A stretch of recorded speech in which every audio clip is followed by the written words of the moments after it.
following is a presentation of Fox Sports. We are Fox Sports. We are Southeast.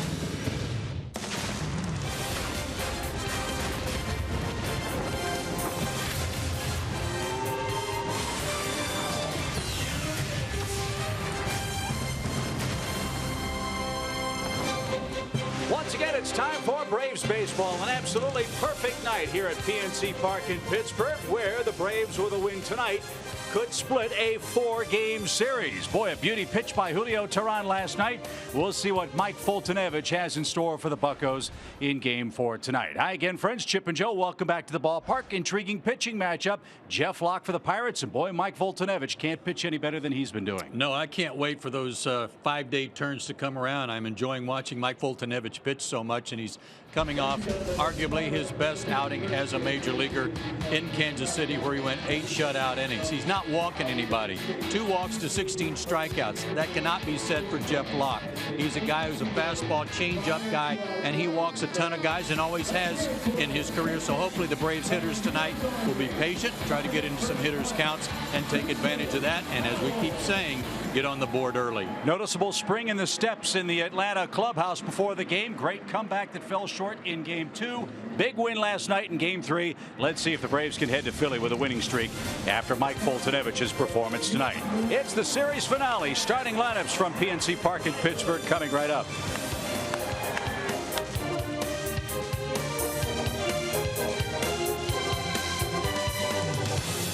Atlanta Braves baseball is presented by Academy Sports and Outdoors. Right stuff, low price, every day.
Atlanta Braves baseball is sponsored by your local Ford dealer and Xfinity. X1 from Xfinity will change the way you experience sports. Still a few minutes away from first pitch tonight at PNC Park. The Braves coming off a 3-1 victory behind Julio Teheran last night.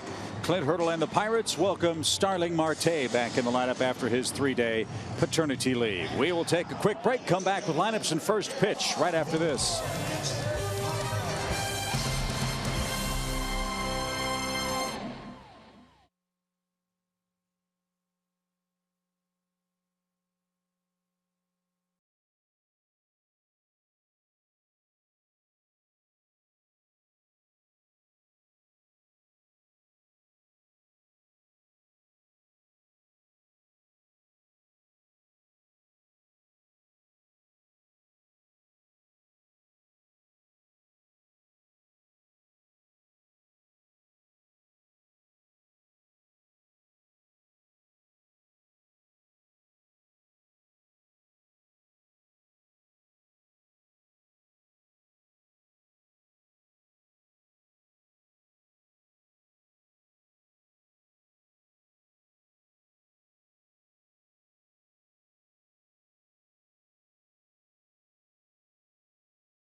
Is sponsored by your local Toyota dealers, Let's Go Places, the Georgia Lottery, and Zaxby's Indescribably Good.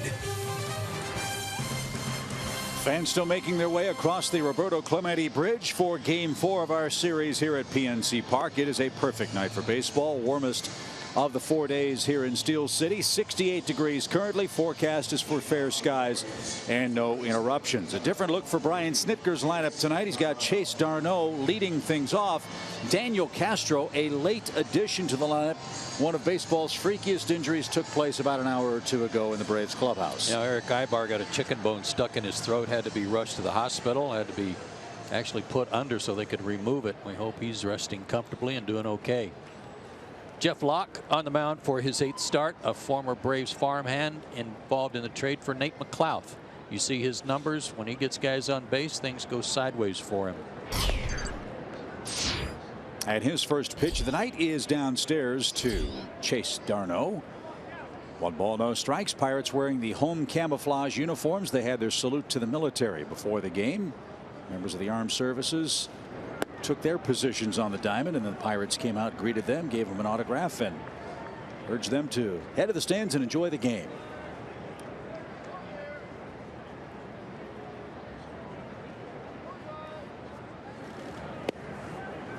And there's a strike to d'Arnaud, who's got a 2-for-6 series working.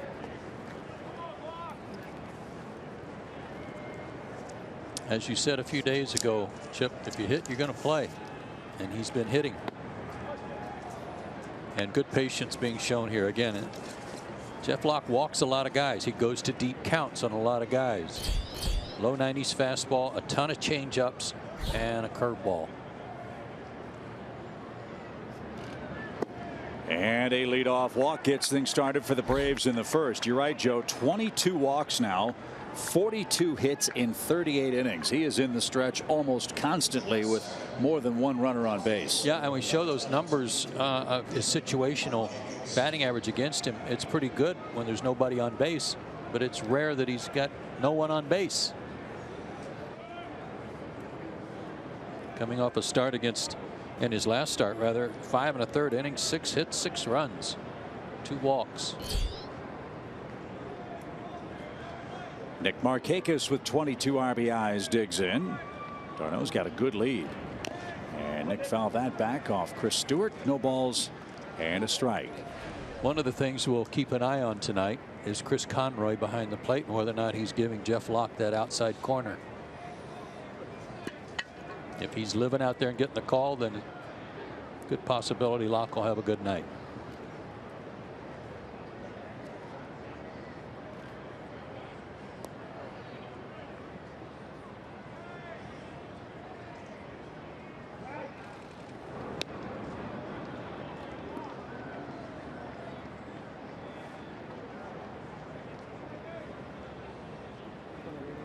Nick is 4 for 12 in the series for Atlanta. He's got 12 doubles overall this year. And the Braves have been racking up 2 base hits with great regularity. They have at least 1 double in 10 straight games. 1 ball, 1 strike. Freddie Freeman's next. Jeff Francoeur to follow him.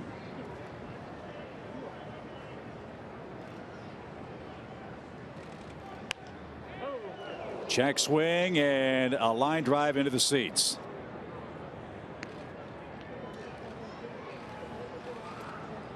The protective netting here in Pittsburgh extends to the on deck circle, and that line drive hit a youngster right in the head.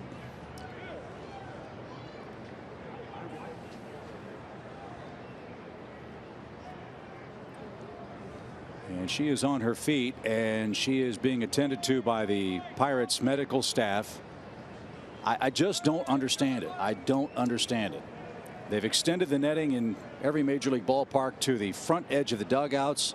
Why we do not extend them to the far end to protect these fans is just amazing to me. That youngster had no chance. No. At all. None. Sitting right above the dugout. Great seats, they think.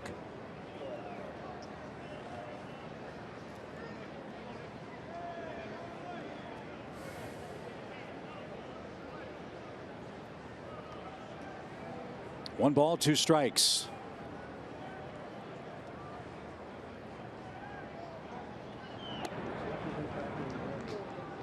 And with every motion, you can see Chris Stewart, you can see the Pirates, you can see the umpire looking over in that direction. Yeah. And unfortunately, the game's continuing while they attend to her. They're not paying attention. Another ball could head that way right here.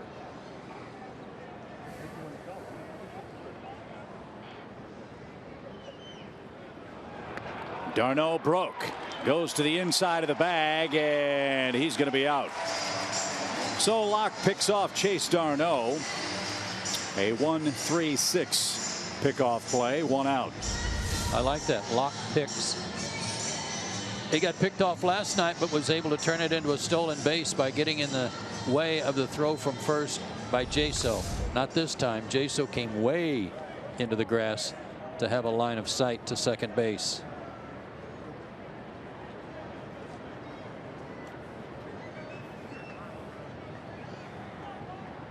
I think we're waiting to see if the Braves agree with that call at second base, and they do. So no review. Markakis now with 1 out and a 1-2 count.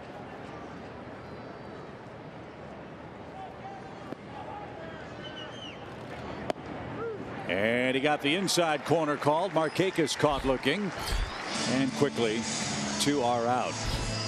Well, at long last, we're going to get a look at a outfield alignment that Joe considers one of the best in the league, if not the best. Starling Marte is back for the Pirates. Gong, Mercer, Harrison, and Jaso around the horn, and Chris Stewart gets the start. Now, there's not any outfield threesome better. There might be some as good, but none better. And that's out of play by Freddie Freeman, the Braves' first baseman. He's got 3 hits in the series, including his first RBI here in Pittsburgh last night.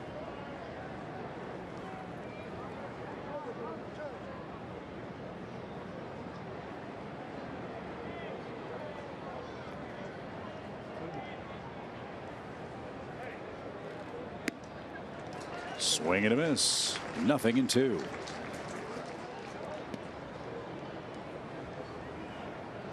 Locke was beaten by the Cubs last time out. 6 hits, 6 runs, 2 walks in 5 innings and a third. And he didn't get the outside corner. 1 ball, 2 strikes. High ERA. Lefties hit him hard. He's given up 4 homers to right-handed batters. But he looks awfully sharp after a walk to Chase d'Arnaud. He struck out Markakis and Freeman, and we head to the bottom of the first.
And it's time for Mike Foltynewicz. He is back on the hill for the Braves, looking for his second win.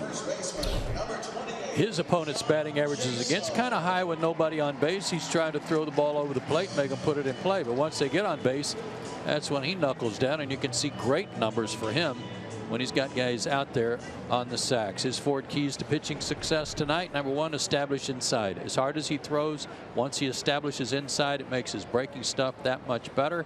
And he's developing a comfort level with this new way of just holding back a little bit. 94, 95, go to 97, 98 when he needs it. A lot of confidence riding with Mike Foltynewicz tonight. Who faces John Jaso leading off, and his first of the night is over the corner at 94 for a strike. Jaso, as we've told you this whole series, is a terrific leadoff man for the Pirates, hitting well over 300 in the first inning. And that made him move his feet. 1 ball, 1 strike. Jaso's got 4 hits, 2 RBIs in the first 3 games against the Braves.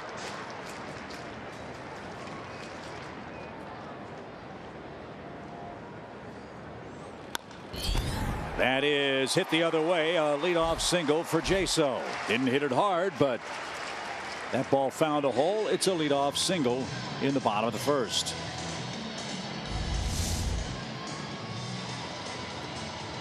Not a bad pitch down at the middle of the plate at 97.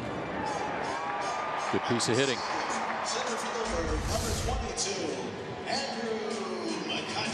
Foltynewicz has never faced the Pirates before.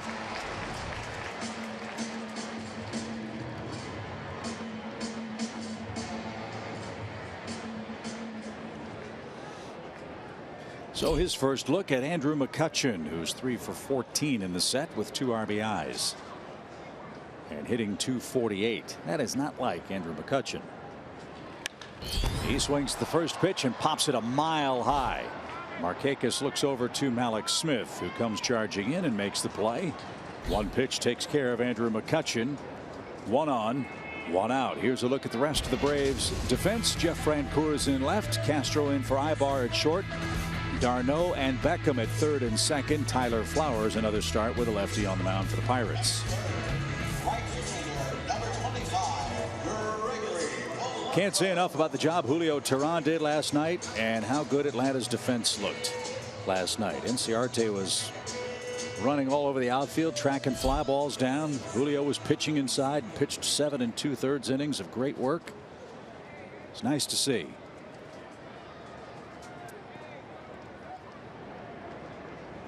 But here's the man Atlanta has not gotten out in this series, at least not much. Gregory Polanco is 7 out of 14.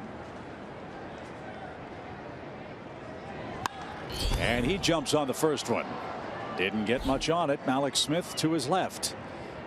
And after the base hit by Jaso, 2 pitches means 2 soft flyouts for Folty here in the first. Well, you got to like that. 1 pitch outs.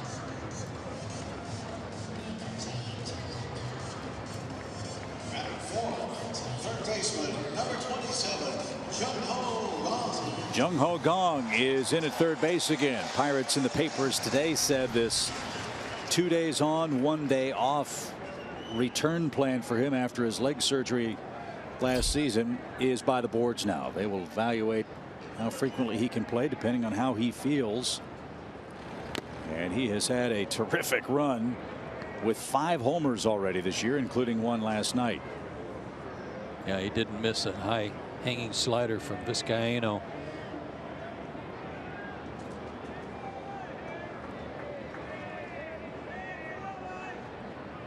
Jaso with a short lead at first, and Gong didn't get it.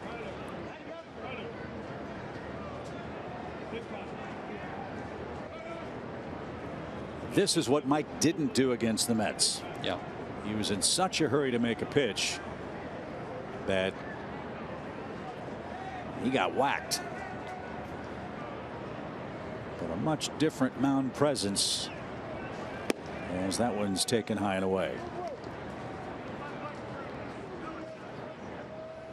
well, as we said that night, there's a difference between working quickly and rushing.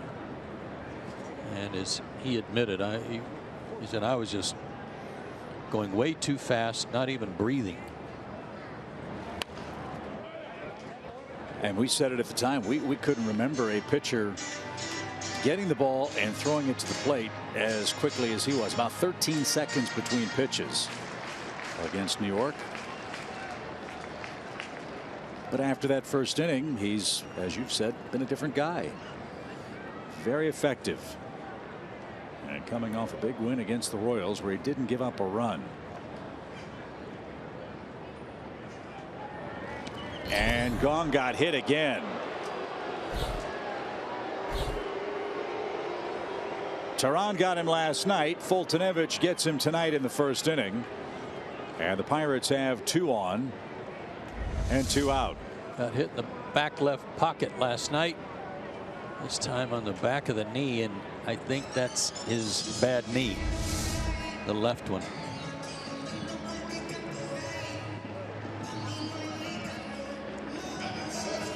Left fielder, number 6, Starling Marte.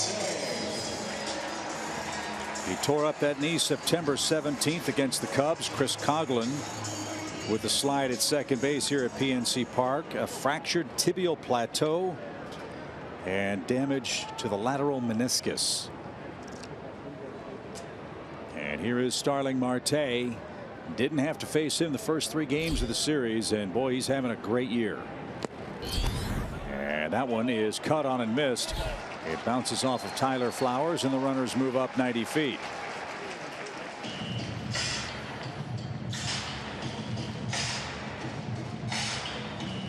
Talked about this the entire road trip, and especially in this series, about keeping the Pirates and/or the Kansas City Royals off the board early.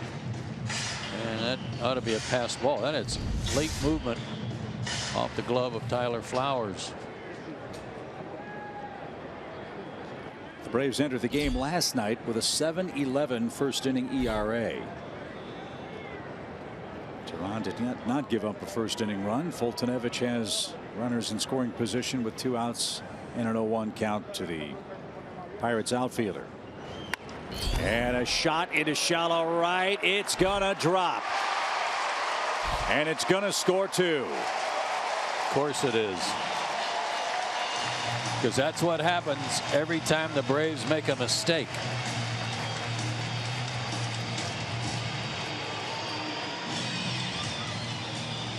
Marte hasn't played for 3 days, and he comes back his first at bat and fights one off that was up and in and dumps it in. So the hit batsman hurts Gong, but it hurts Foltynewicz even worse. A bloop hit to right brings home 2 Pirates. And here's Josh Harrison. Harrison has 4 hits in the series. And Mike missed outside. 1 ball, no strikes.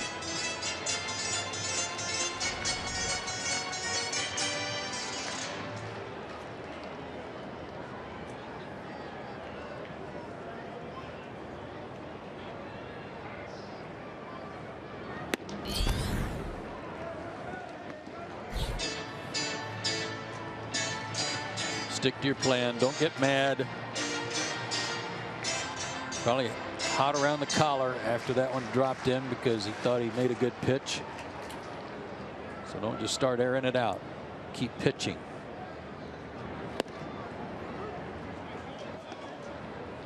That'll do. 2 balls and a strike.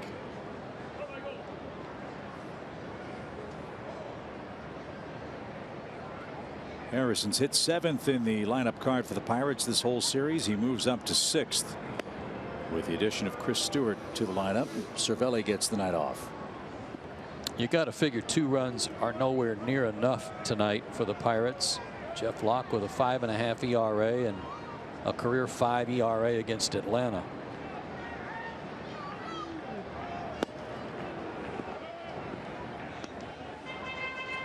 Harrison very late. 2 balls, 2 strikes.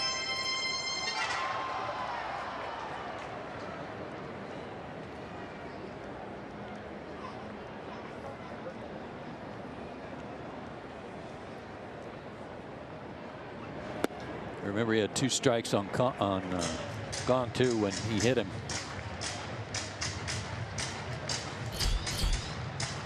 Jordy Mercer's on deck. 2-0 Pittsburgh. 2 singles, a hit batsman, and a pass ball.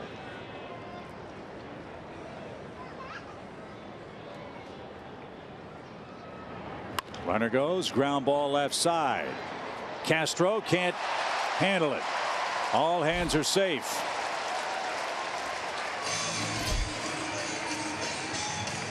Don't know if d'Arnaud could have cut it off or not, but he gave way to Castro and the ball was fumbled away, and Pittsburgh has him first and second.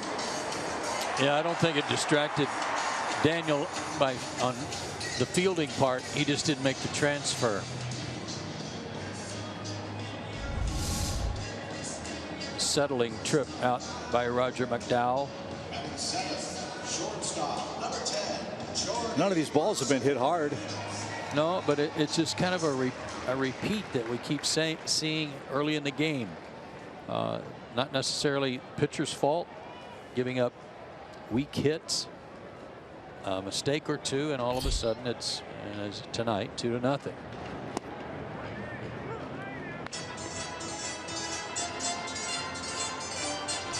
Jordy Mercer with a 4 for 10 series.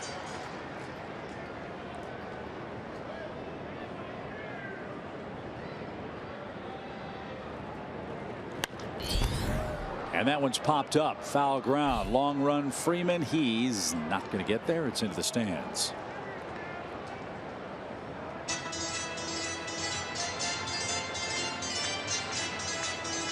Nothing in 2.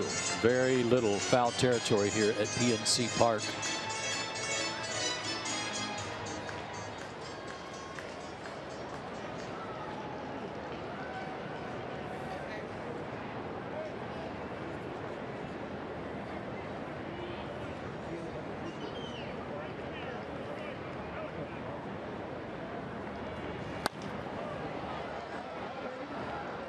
Another foul ball, same spot.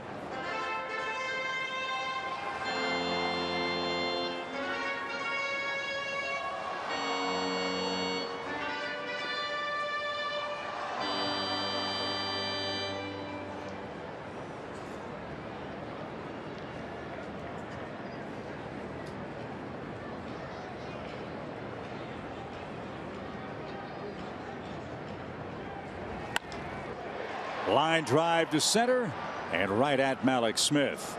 Pittsburgh scores 2 runs on 3 soft singles. A hit batsman and pass ball hurt as well. 2-0 after 1.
Long for Starling Marte to make his presence felt, part of a terrific outfield trio in Pittsburgh, as you'll see on our Academy Sports and Outdoors leaderboard.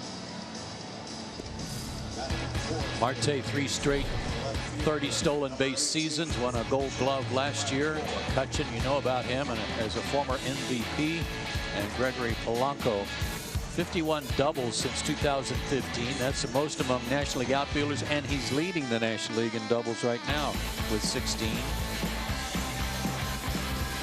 Hitting .299 as a group, that's not too shabby either. So we head to the second. 2-0 Pirates. Jeff Francoeur will lead off. Jeff has a hit in the series. That hit was his first home run of the season. Francoeur, Flowers, and Beckham.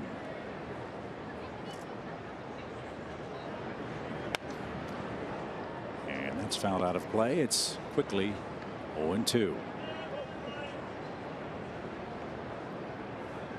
Joe mentioned Jeff Locke came to the Pirates with Charlie Morton in the deal that sent Nate McLouth to the Braves.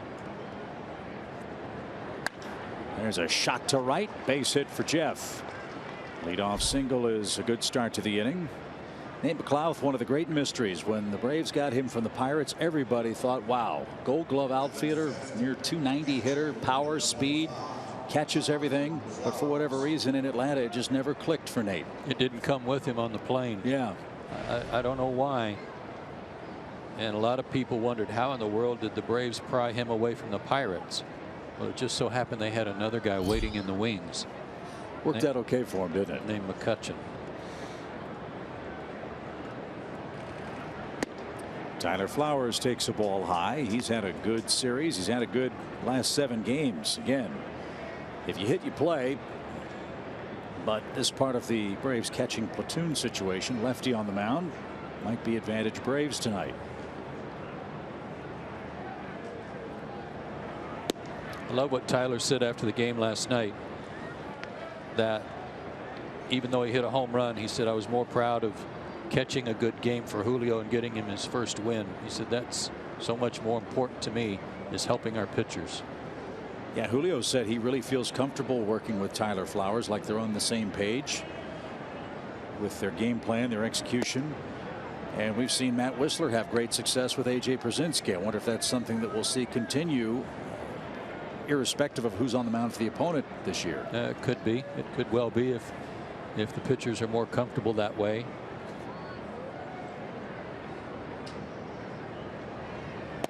And Locke walks Flowers after giving a 2-run lead. He gives up a single and a base on balls.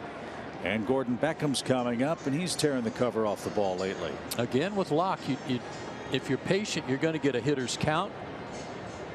And there's a chance he'll walk you if you give him half a chance.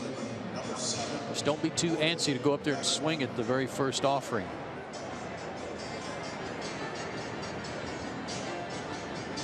Tyler Flowers, by the way, is the player rep. I didn't know that for the Braves. Players Association player rep for the team. That carries responsibility, but it also tells you the respect his teammates have for him. 2 on, nobody out for Gordon Beckham. First pitch popped up. Harrison drifts out. He'll give way in right to Gregory Polanco. There's that first pitch.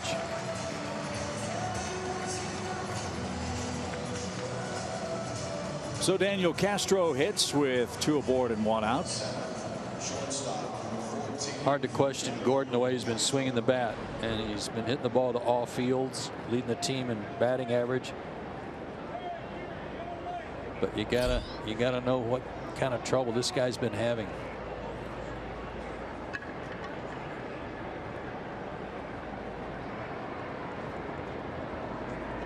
Daniels at 207 for the year. Let's see if he can wave a magic wand. The pitch to him is a strike.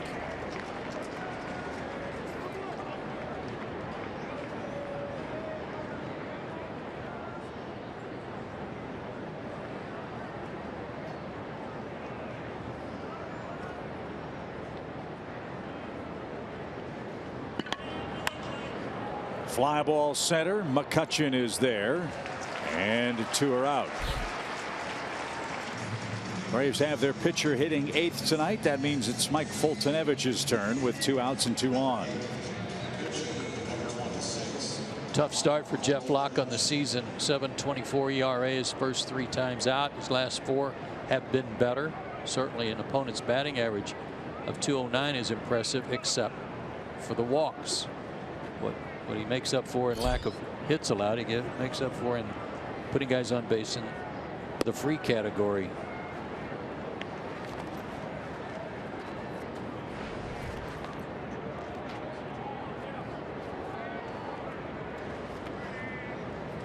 One ball, no strikes for Foltynewicz. And a good cut. Well, last time we saw Jeff Locke, there was talk that he was pitching for his spot in rotation for the Pirates. That might still be true. They have a couple of really talented pitchers down at AAA Indianapolis. Most notably Jameson Taillon, who had a great start his last time out.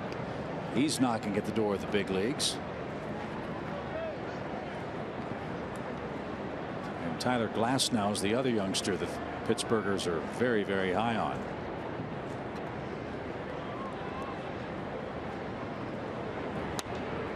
Taillon's been a little slow to get to the big leagues by comparison to another guy in that same draft, Garrett Cole. And I don't know if it's because of injuries, if he had some elbow trouble or something like that that slowed down his progress. Tommy John was it for Taillon. Yep. Okay. 2-2 pitch is tipped and caught by Stewart. And what looked like a very promising inning for the Braves. Little impatience cost him in the second inning. 2-0 Pirates.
Experience Sports.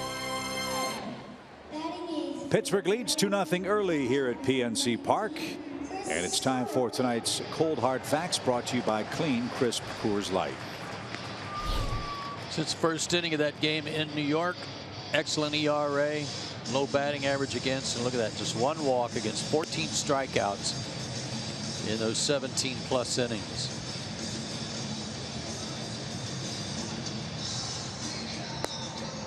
Got to get back to his pitching plan after giving up 2 runs in the first that were not all his fault. And he's got the bottom part of the Pirates lineup card to play with here. Stewart, Locke, and then John Jaso.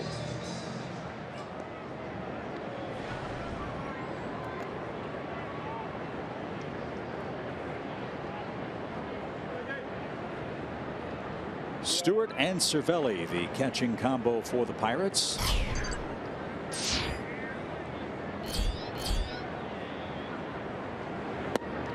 And the first misses low, 1 ball, no strikes.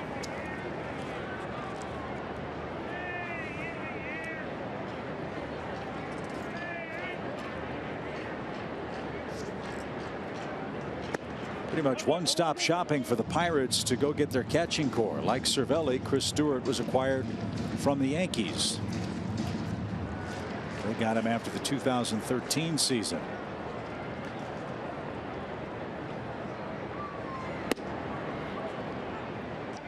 2 balls and a strike. He's always been a solid receiver. Done a good job of keeping himself in shape too. He's 34 years young now, and an even count. First broke in with the White Sox in 2006. Played in Texas, San Diego, San Francisco, the Yankees, and now the Pirates. And a flinch, but no call. Full count. Good pitch too. He doubled up on his breaking ball. Thought he'd get the call, and really surprised Stewart didn't swing. He swung at that one. Little tapper. Fulte bare hand. Fires a strike to first. Nice play. And Mike comes up looking at his pitching hand after he made that play.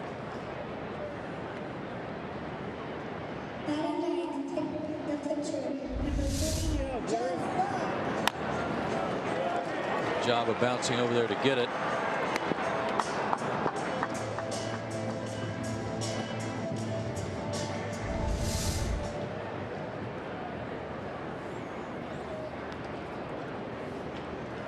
He says he's good to go. We'll follow that as the evening progresses. Here's Jeff Locke, 1 for 9 with 4 strikeouts. Ball 1.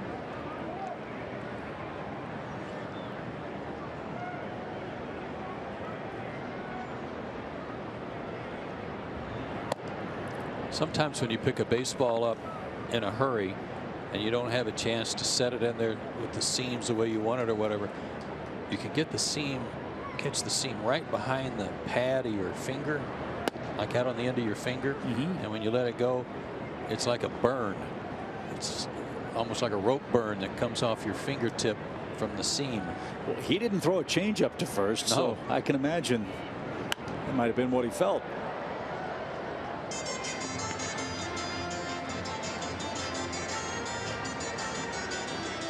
That's why I wish pitchers, if they have time, like in that case with the catcher running, use the glove, not that bare hand. It's a safer way.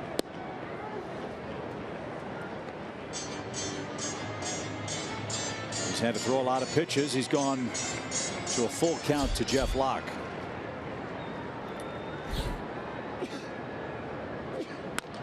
Ground ball towards second. Beckham's got it, and there's the second out.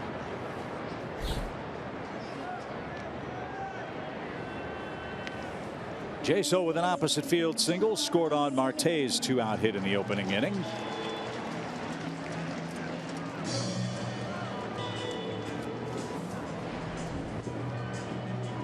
As we told you last night, Jaso's a neat story from a defensive standpoint. This guy's a former major league catcher, and he's made the transition to first base very, very well for Pittsburgh. He and Sean Rodriguez, a nice platoon at first base. As that one missed low, 1 ball, no strikes.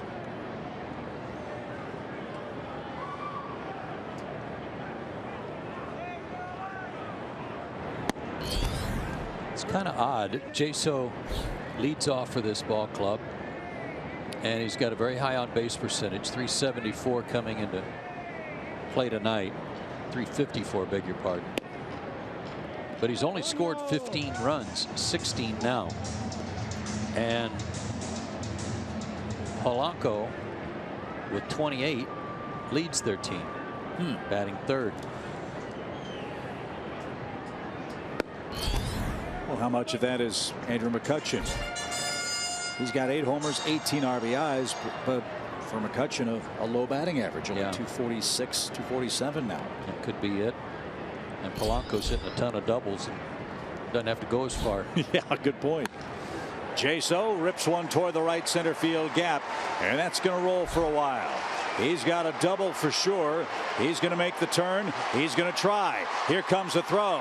It is on target, but it bounces off d'Arnaud, and Jaso has a 2-out triple.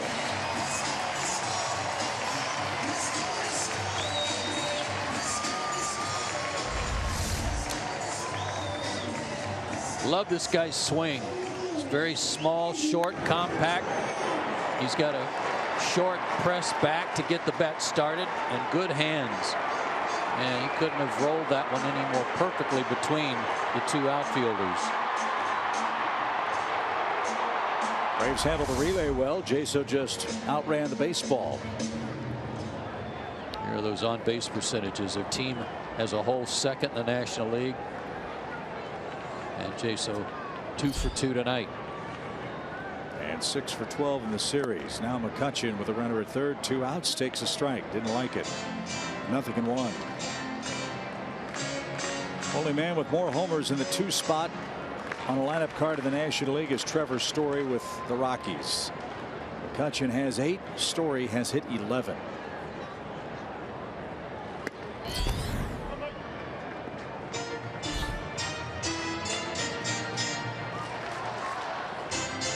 .98 on that fastball.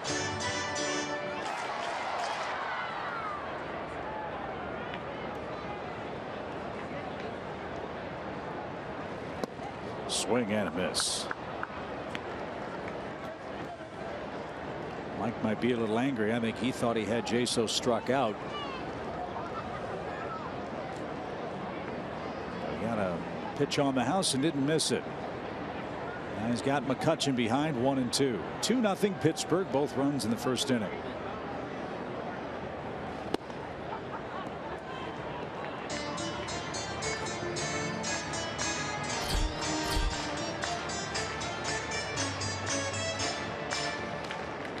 I'd be inclined to try that breaking ball again. It was so off stride on the one before.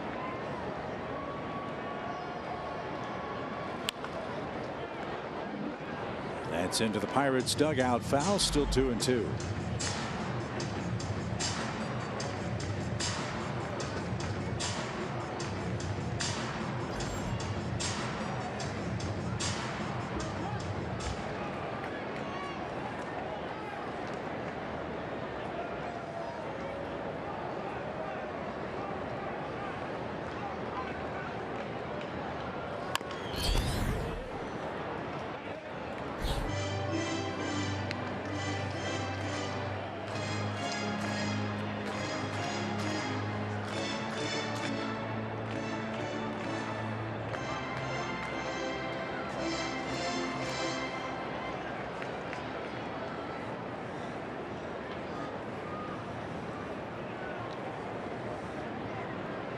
Two balls, 2 strikes. A lot of deep counts for Foltynewicz. McCutchen, the 11th man he's faced. It looked like it was going to be an easy first inning too. After Jaso reached, he got 2 outs on 2 pitches from McCutchen and Polanco, and then trouble set in when he got ahead of Kong and hit him. McCutchen shoots one the other way. A 2-out single brings home Jaso to make it 3-0.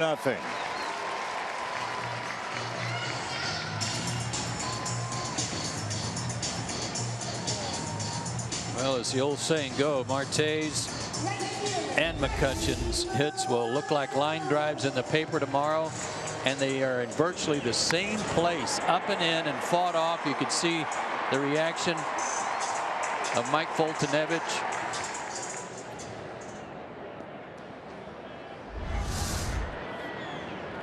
But of the first 11 Pirates hitters, 5 have had a 3-ball count tonight. That is not the way Mike had been pitching coming into this game. So here's Polanco, McCutchen at first. And a strike.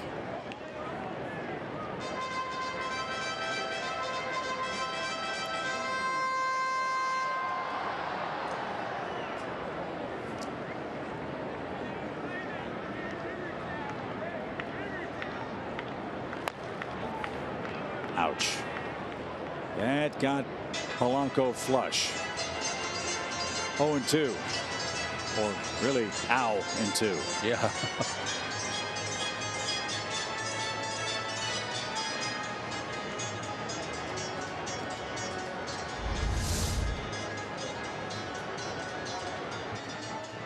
Oh, and it got him on the shin above the ankle.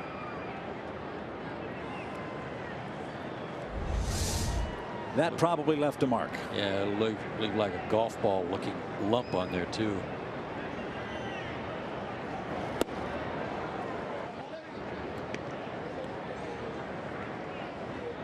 might get 50 pitches. All of his trouble tonight has come with 2 outs.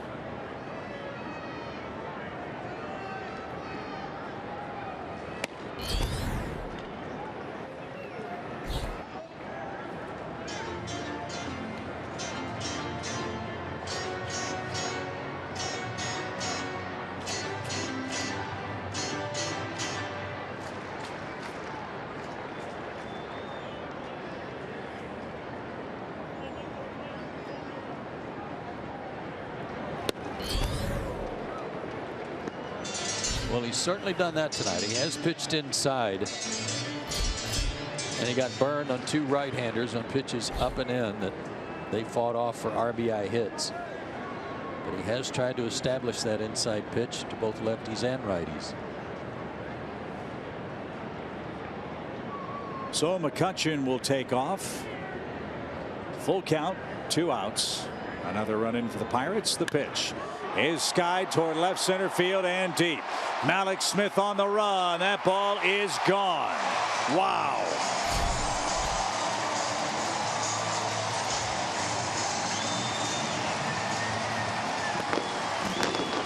I don't remember any left-hand hitters hitting the ball out like that in this ballpark.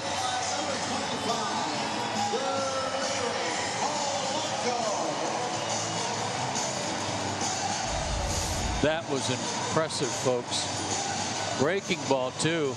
Outside part of the plate. That is some kind of strength to go out over that 410 mark in deep left center, deepest part of the ballpark. So the Pirates have 5 2-out runs tonight. And Jung Ho Kang is the hitter. He was hit by a pitch and scored on the Marte hit in the first.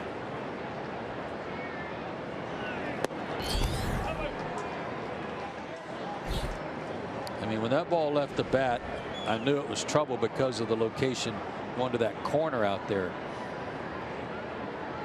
Figured, well, he's got another double. I was short by 2 bases. The pitch was only 80 miles an hour. I can only imagine what the amount of backspin was on that ball to have it sail out of here and left. Because Mike Foltynewicz didn't provide the power on that shot. No. Polanco did that himself. His 10th run scored in the last 7 games, and Braves are tired of seeing him. He has had a great series. That's down the line, foul. And it's a 2-2 count to the Pittsburgh third baseman, Jung Ho Kang.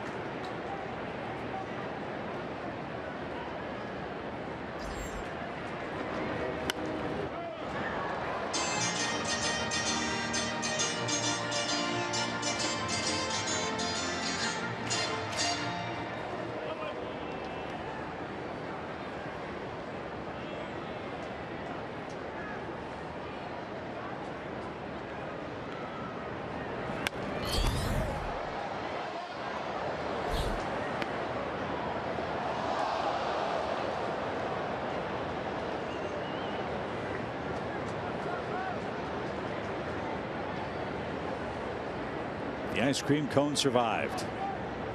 Pitch, swing and a miss, and that retires the side. First strikeout for Foltynewicz. First home run of the night is hit by the Pirates. Gregory Polanco goes opposite field on an 80-mile-an-hour breaking ball. 5-0 Burgers after 2.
SunTrust Park season tickets are on sale now, and they start at as little as $7 a game for A-list members. Act fast to get the best seats before they're gone. Go to Braves.com/SunTrust Park and secure your tickets today. 5-0 as we head to the top of the third inning. Pittsburgh leads here in game 4. Mallex Smith ready to lead things off for Atlanta, and he's our Georgia Lottery hitting the jackpot. Check it out. Last 4 games, .429 average, a double, a triple, 2 homers and 5 RBIs in those 4 games. He's got 3 homers on the season. Doing it.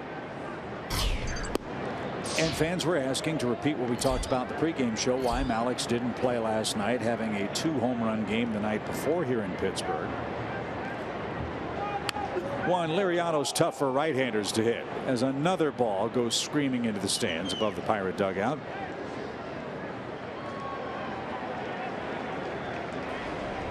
I don't know how I'd miss that one gentleman. Well, the simple answer for that is I'm not going to put. Little pop. And in foul ground. Nice running catch by Marte to take care of Mallex. I'm not going to put Francisco Liriano in the Bumgarner Kershaw category, but he's not that far off in terms of left-handed hitters having to deal with him, because he's got a funny arm angle, tough to pick up, and he's hard on left-handed hitters. So why subject Mallex to that? There will be a time for it somewhere down the road. He's 2 for 25 now against lefties, but you love his defense. You love what he's been doing at the plate recently, and as we said with Jeff Locke, he's one of those reverse lefties. Lefties hit him better than the righties do. So a chance for Mallex to see a left-hander and maybe have a better chance at success tonight. We got a long way to go. The Braves were down a whole lot more than this earlier in this series. See if they can wage a comeback against Jeff Locke. 1 ball, 1 strike for d'Arnaud, who walked to begin the game for the Braves. And he strokes one toward right center field. That's going to get down for a hit. Polanco, with that sore leg, you might recall, got to it and threw a strike to second. Pretty play. And d'Arnaud keeps on hitting. He's aboard with 1 out. I'm just really enjoying watching d'Arnaud play. Watch him here as he rounds the bag hard, just in case the ball got by Polanco. Chase is having a good run. Nick Markakis took a called 3rd strike his first time up.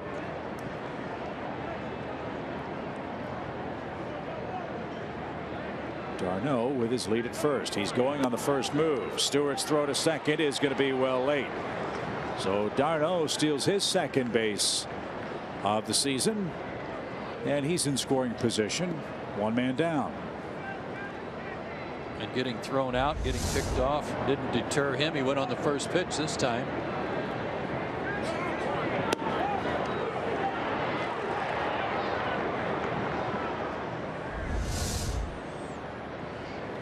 So a hit means a run for Markakis, the team leader in RBIs with 22.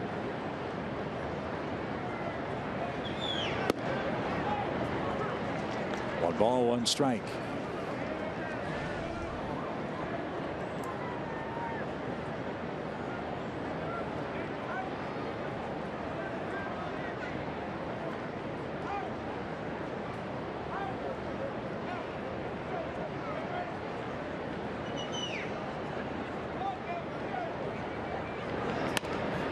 Right off his thumbs. Gong at third. Double clutches and got him at first.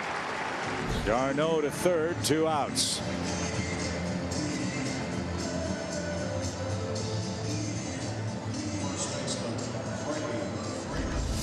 This one had to hurt.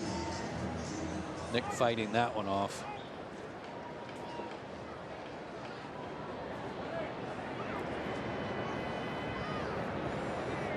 Nice play by Gong to get him.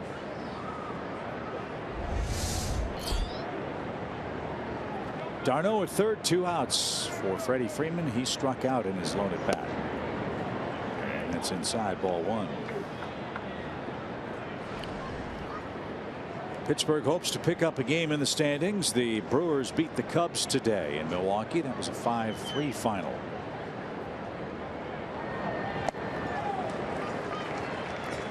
The Pirates start play tonight, 7.5 games out of first in the National League Central.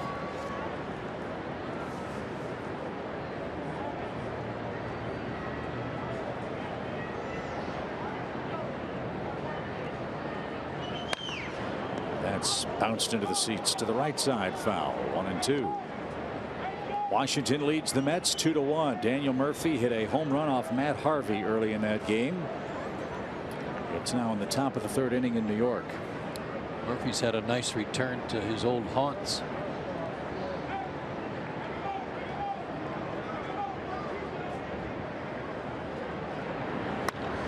Ripped foul. And the fans in New York gave Murphy a standing ovation his first at bat. And I underline the word first. After that, he was the enemy again. And he has been tonight for the Nationals. We lead the Phillies by a half game. The Mets by a game and a half in our division. 1-2 pitch. Strike 3. An inside corner changeup, it looked like, froze Freddie Freeman. And he talks about that with Chris Conroy. Freeman's down on strikes for a second time. The Braves are out of luck in the 3rd inning. 5-0 Pirates.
Welcome back, everybody. Pirates lead 5-0 in the bottom of the 3rd. And I got to tell you this, former President Jimmy Carter said, hey, testing is best done when you're alone. Well, sorry to say in baseball that doesn't happen. You're exposed to everybody on TV in the stands. A big test for Mike Foltynewicz tonight after getting off to a rough start is to see if he can get his teammates to the 6th, 7th inning and save that bullpen a little bit. Paul, it's no fun, I'm sure, when you're on the mound and you're on a roll like Mike has been, to have the kind of start he has had tonight. What does a pitcher learn about himself in situations like this, facing a Pirates team that's trying to get hot itself? So he is rediscovering again the importance of relaxing and hitting your spots. He has not made horrible pitches. He missed his spots. An example is the one to McCutchen was 98 up and in on the hands. I got to applaud McCutchen for hitting it, but that ball was supposed to be down and away. Freddie Freeman to the first row of seats. He can't make the play. Well, I make it akin to a hitter, Paul, who's right on pitches and hitting line drives right at people all over the park. You're hitting in bad luck. Tonight, Foltynewicz, as you said, has made a couple of pitches that weren't bad pitches and had horrible results from it. Yes, I agree. Hard to take. I agree, and at times he's had trouble putting people away, and well, they're on me, so now I'm going to overthrow and make them miss. And sometimes that doesn't have the results you would hope for. As you see, there's another foul off. Yeah, a lot of 3-2 counts, a lot of 3-ball counts, a lot of foul balls from Fultonevich so far. I don't think anybody would have expected after 2 innings that Jeff Locke had more strikeouts than Mike. No. But that's where we are tonight. As Marte, proud new papa of a baby girl, bounces one towards short. Castro gloves, throws on the run, and got Marte for the first out.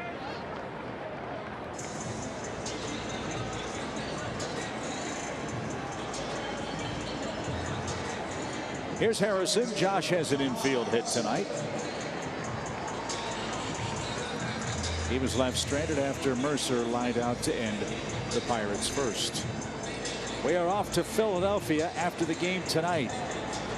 A 3-game series starts at Citizens Bank tomorrow night.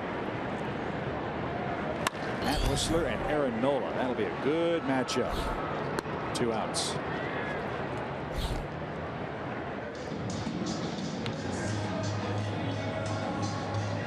And here's Mercer. He's 0 for 1 in the game.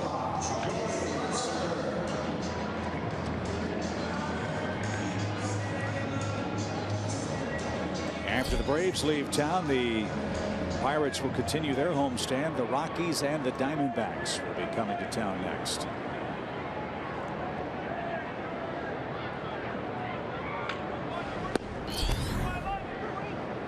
I'm looking forward to seeing that Colorado team too. What an infield they have with Nolan Arenado and Trevor Story at third and short. We'll see the Rockies in Atlanta right after the All-Star break. No balls, 2 strikes.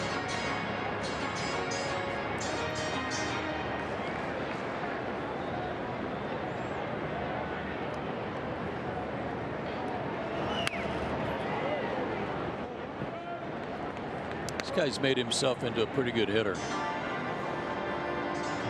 Pretty much thought of in many circles as, you know, good fielding shortstop, kind of a backup utility type guy. Well, not so much anymore.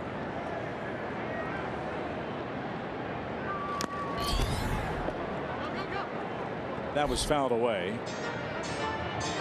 Flowers heard the tick, but he thought that was off of his catcher's gear. But that was a late foul ball call by Chris Conroy.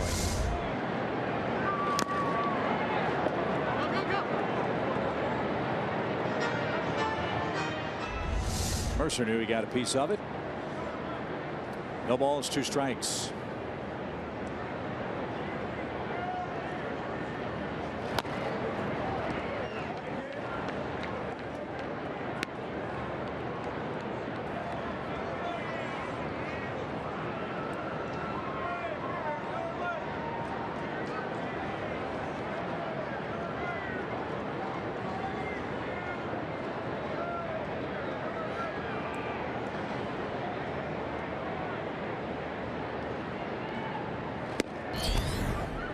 Upstairs, it's a ball and 2 strikes.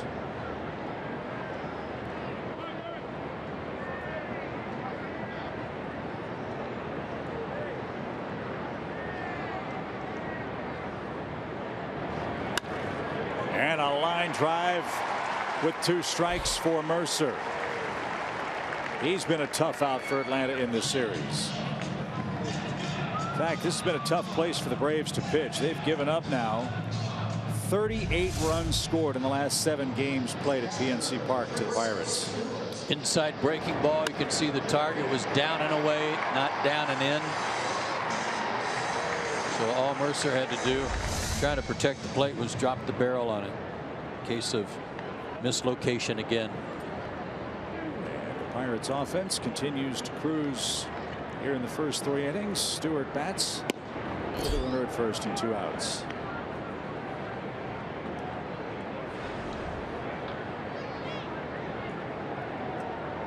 All 5 Pirate runs have come with 2 out of the inning.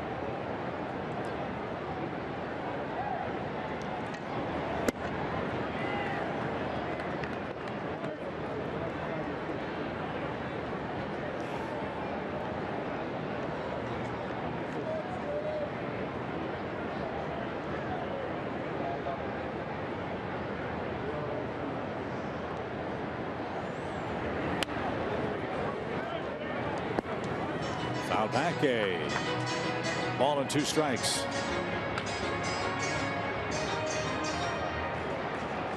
Brian Snitker, what an emotional night for him last night. 40 years in the Braves organization. First time he gets to manage in the major leagues, wins his first big league game in his 2nd game managed.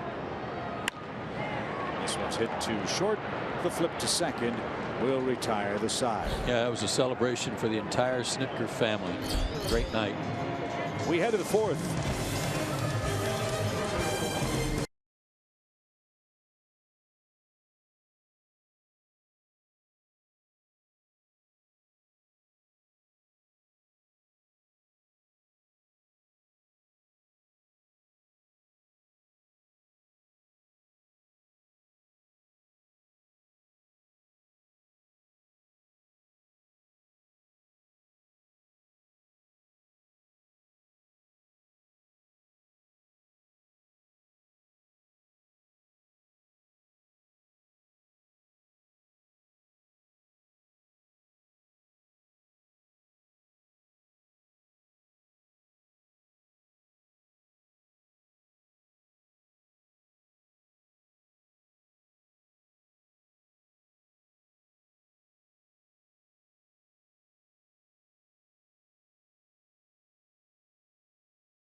It's time for tonight's greater coverage of baseball, brought to you by T-Mobile. Up next for the Braves, the Phillies. Yeah, and they are hot. 17-8 as you see their last 25 games, and they got Aaron Nola going tomorrow night in the first game of that series. He's been outstanding. The Giants have gotten hot. They've taken the lead in the National League West, and their pitching is beginning to step up for them. Chris Sale, what a start for the Chicago White Sox. He'll try to go to 9-0 tonight against the Astros. The Astros, by the way, have Evan Gattis back in the lineup, and Evan Gattis is catching for the Astros. The first time he's caught a game since he played for the Braves. So we'll see how that goes for Houston tonight. They are underway at U.S. Cellular Field. No score in the first. Here it's 5-0 Pirates, and Frank Coor leads off the Braves' 4th. 5 runs, 7 hits for Pittsburgh. No runs, 2 hits for the Braves. Jeff had the first Atlanta hit of the night. And that was cracked down the right field line and out of play.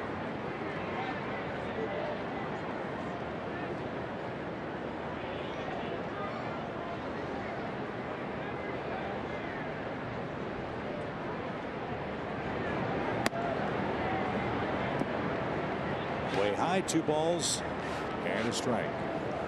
Along with the change in batting practice approach for Frank Coor that resulted in a home run in the first game of this series, he's employing a much more aggressive swing, but still maintaining the contact. Hitting the ball hard, even foul balls are hit hard. That one's bounced foul for a full count.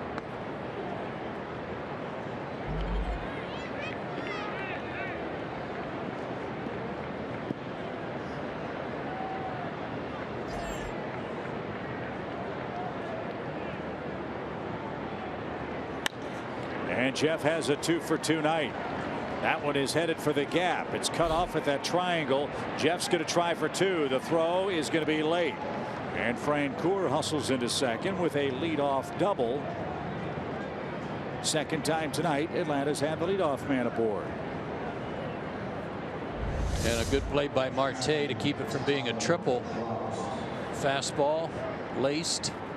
When Marte got to this ball and wheeled and threw, I thought McCutchen was right in line to throw back to second base. He was a little out of the way, but it looked closer than that. Again, Marte a Gold Glove last year. So let's see if the Braves can put together a big inning of their own. Tyler Flowers has walked tonight.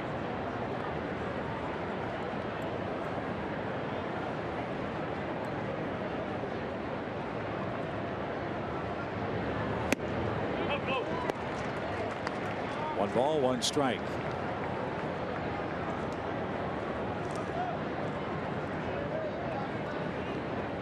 Locke got to the big leagues in 2011 for the Pirates.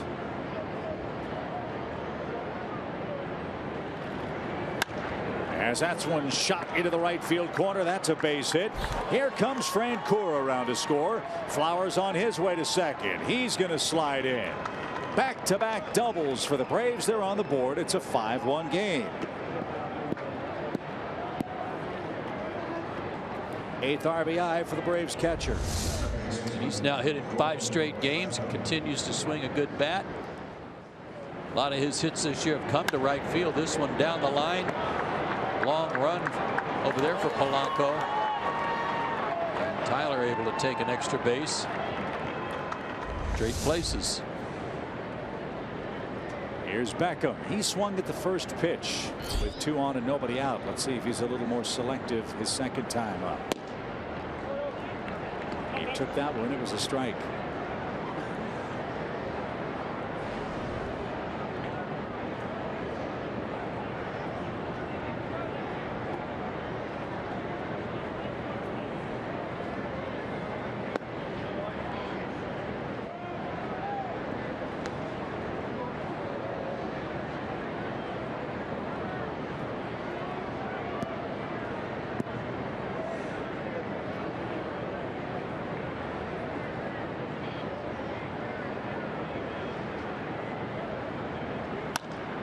Ground ball to short. Mercer, good glove man, made a slick play. Beckham's retired. He's 0 for 2. And here's Daniel Castro. One thing for Daniel over this stretch where his batting average has plummeted a little bit. He's one of those guys that goes to the plate and it's 0-2 a lot. And that's taken away some of his aggressiveness. And one of the things I like most about him offensively is his ability to ambush some pitches inside and turn on them. He hasn't been pulling the ball much at all.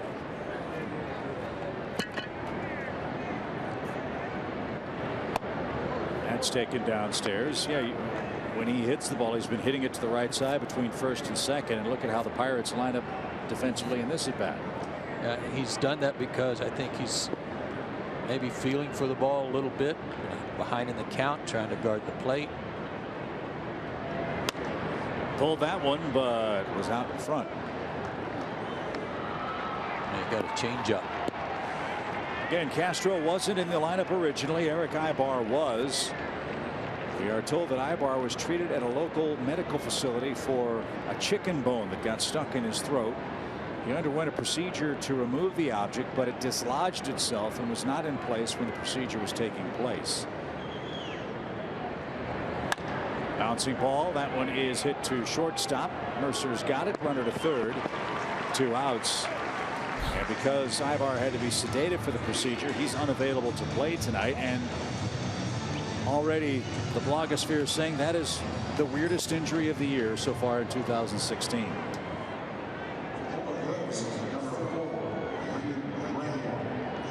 Yeah, and scary too. So the night is done for Mike Foltynewicz. He pitches 3 innings, gives up 5 runs, all of them with 2 outs. Brian Snitker will call on Reed Brignac. Try to pick up a 2-out run for the Braves.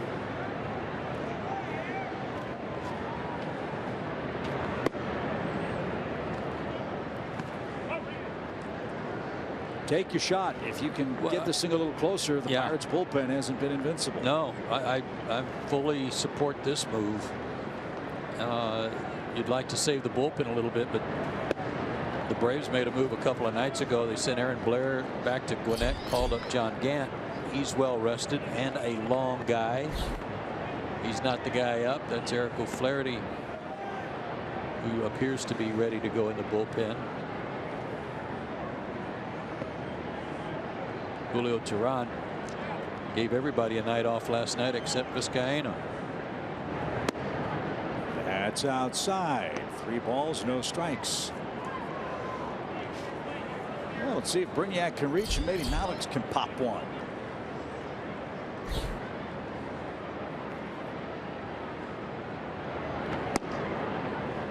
The other side of things for Brian Snitker is that with Castro forced into duty, he has no right-handed hitters on the bench, all lefties.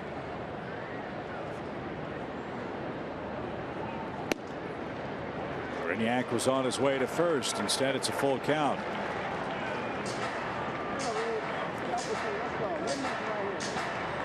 It's all right. Drive him in. And in this case, that doesn't really hurt you. Again, Locke gives up a .324 average to lefties. So it's full count. 2 outs, runner at third. Braves are on the board. Pitch is cut on and missed. And the side is retired. Braves got back-to-back doubles, settled for one in the fourth. 5-1 game in Pittsburgh.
And the Giants Friday, May 27th through Memorial Day, Monday, May 30th.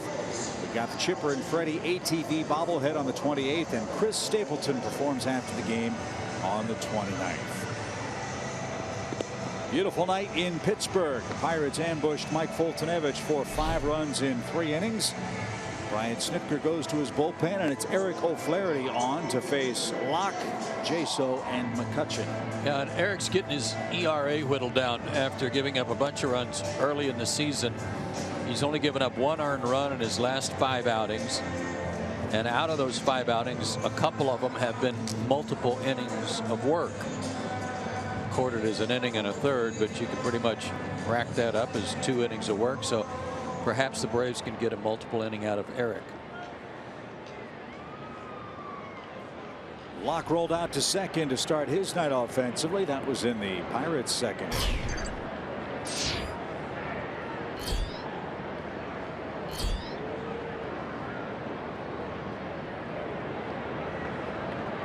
And O'Flaherty is ready to go.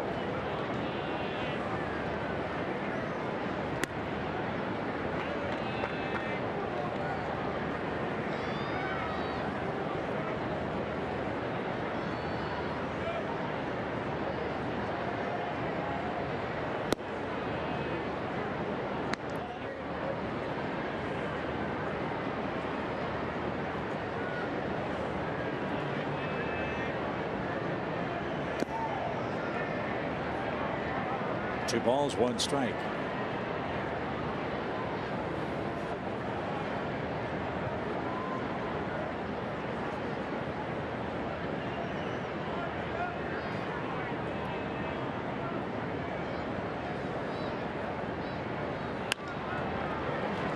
To short. Long throw, and Freeman stretches out at first. There's out number 1. And here's Jaso. Got to figure out a way to retire this man. He's 2 for 2, a single, a triple, and he's scored 2 of the 5 Pittsburgh runs.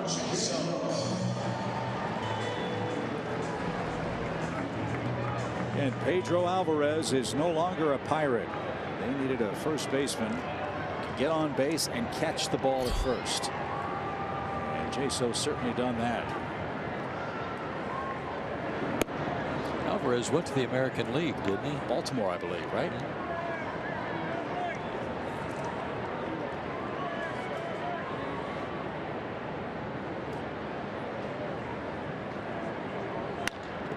That's off Eric O'Flaherty. It bounces to Freeman at first in foul ground. He makes the play.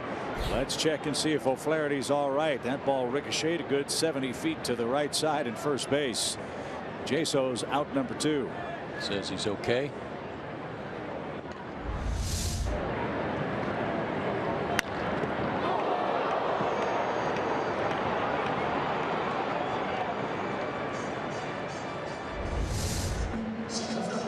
Nice play by Freddie to play the ricochet. So here's Andrew McCutchen. His second inning base hit ties him with Jack Wilson for the most hits in the history of PNC Park.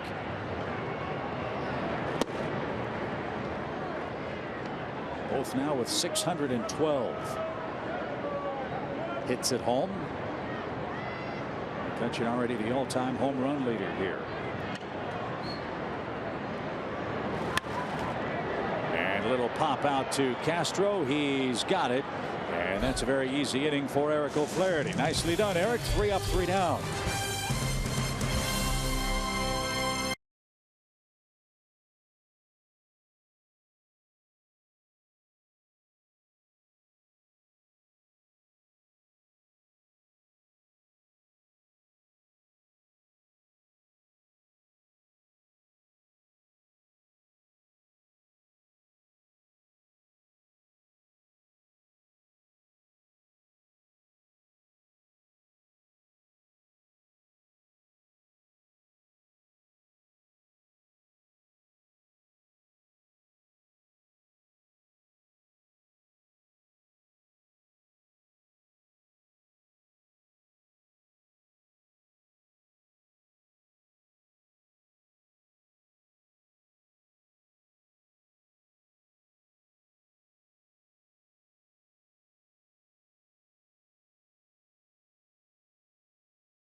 Ball is presented by Academy Sports and Outdoors. Right stuff, low price, every day.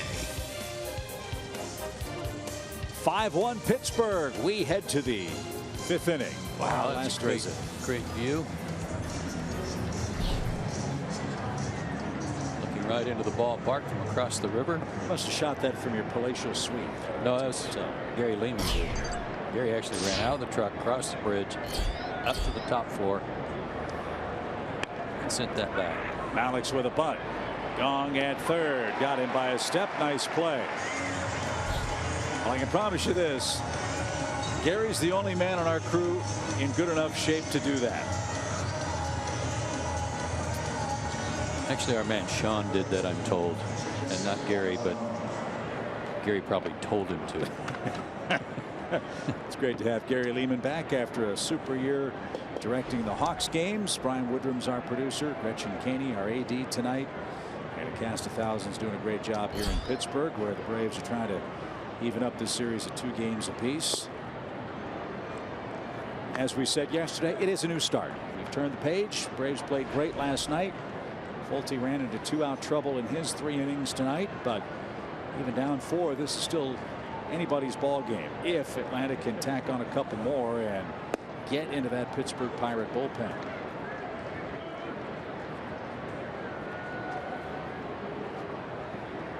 d'Arnaud has singled, he's walked, he's stolen a base, he's been picked off.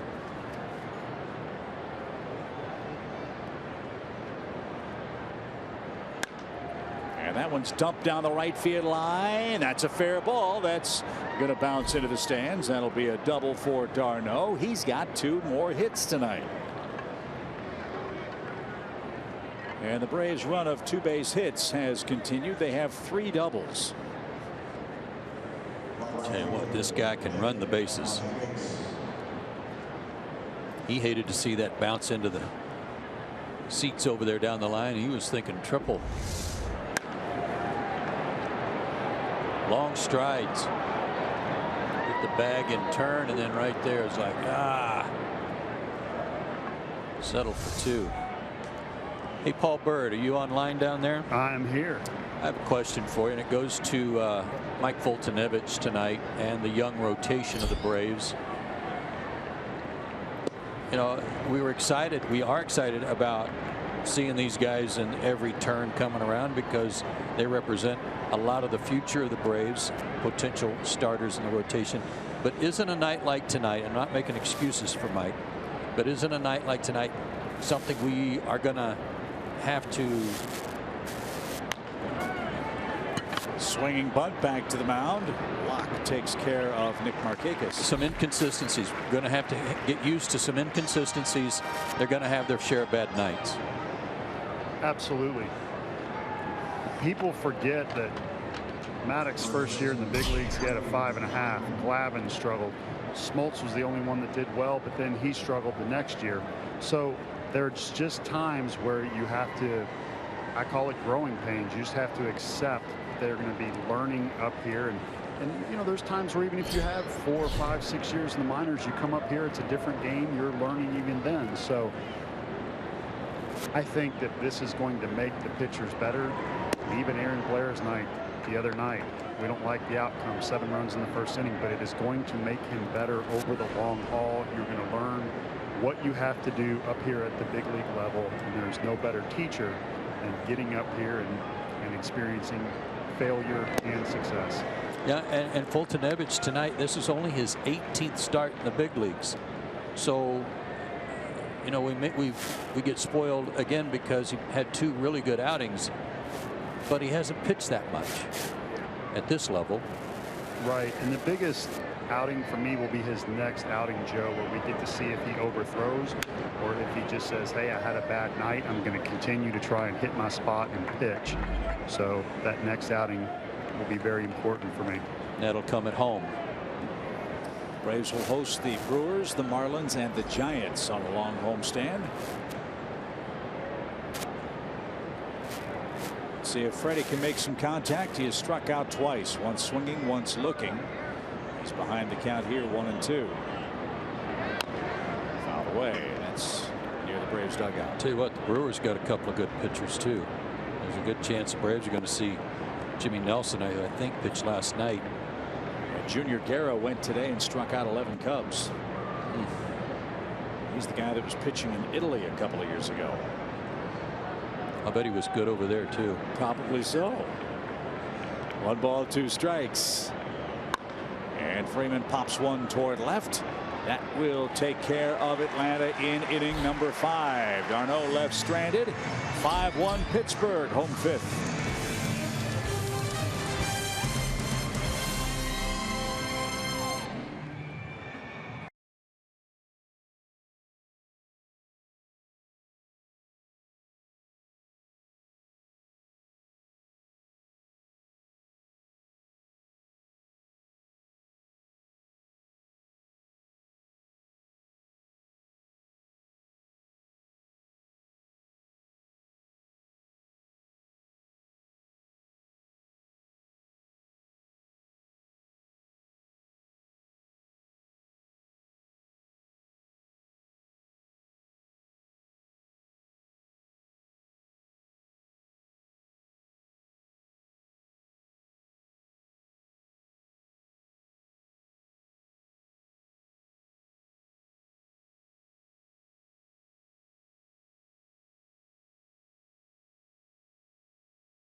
what is wrong with Matt Harvey?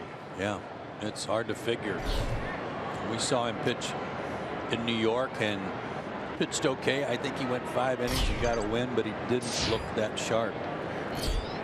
Is this a hangover from those extra innings that Harvey pitched last year? Remember, there was so much media coverage with Scott Boras and the Mets about how much he should pitch. Should he shut it down? Would he be able to pitch in the playoffs coming back from his Tommy John surgery? You know, I think only he can answer that. Right. And he has not used that as an excuse. He says he feels good. He feels strong. He did have some. He had some weird thing going on in spring training, though, didn't he? Kidney stone, or no, that's what they. The bladder infection. Bladder infection. He had a bladder infection. Okay. Yeah. Nothing arm related. Which set him back a bit, but the whole foundation of the Mets' success is that Fantastic Five rotation, and right now Harvey is the 5th best guy. Tell you what, right now he is just treading water. The Mets have him treading water until Zach Wheeler's ready. Zach Wheeler comes back, whenever that is, Harvey his spot might be in jeopardy. And this is a hugely important year for Matt Harvey. I believe he's a free agent at the end of this season. I think that's right. I may be incorrect, but either way, the Dark Knight, one of the terrific young pitchers in New York, has tripped on his cape. Swing, fly ball, hammered toward right. Markakis back to the scoreboard. It's high off the scoreboard, and that ricochets back toward the infield. And streaking toward third and sliding in safely is Gregory Polanco. He has been the MVP of this series for the Pirates. That's 9 hits for him. And he has been running like a stallion on the base paths. I want to tell you something. It's hard to hit a triple here to right field. He wasn't busting it out of the box until he saw it hit the wall. And he still made it to third. Look at those strides. Goodness. That's a big man. And that's going to be it for Eric O'Flaherty. Eric goes an inning plus. He allows a hit.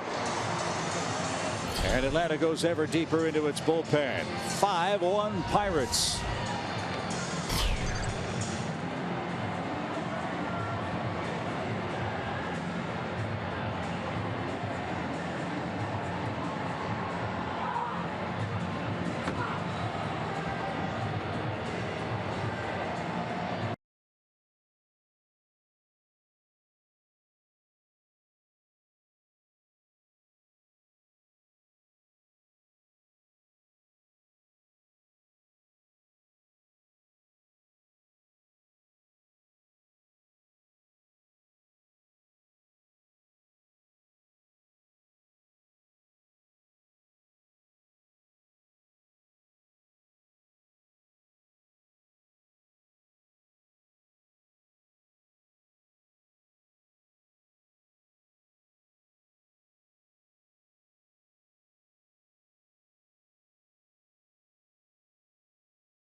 This is John Gant. He's on for the 4th time. Gant did a good job down in Gwinnett. 6 games, 33 strikeouts with the Gwinnett Braves. Yeah, he was starting down there, so he's been stretched out, certainly in a position to work long relief here if the Braves need him to. He's the guy with the Vulcan changeup, remember? That's right. And as we know, the Braves heading to Philly have not announced a starter for their game on Sunday. So if Gant goes a couple here, I'm guessing that would maybe take him out of consideration for that assignment. There's a lot of options, a lot of choices. First man up is Jung Ho Gong, who's been hit by a pitch and struck out. And that's in for a strike.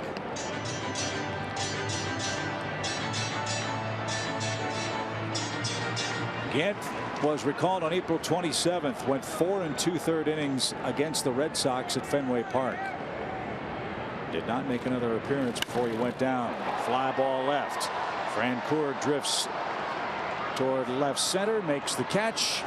Polanco is going to tag, and he is going to score to make it 6-1. That run goes to Eric O'Flaherty. 11th RBI for Gong, his third of the series.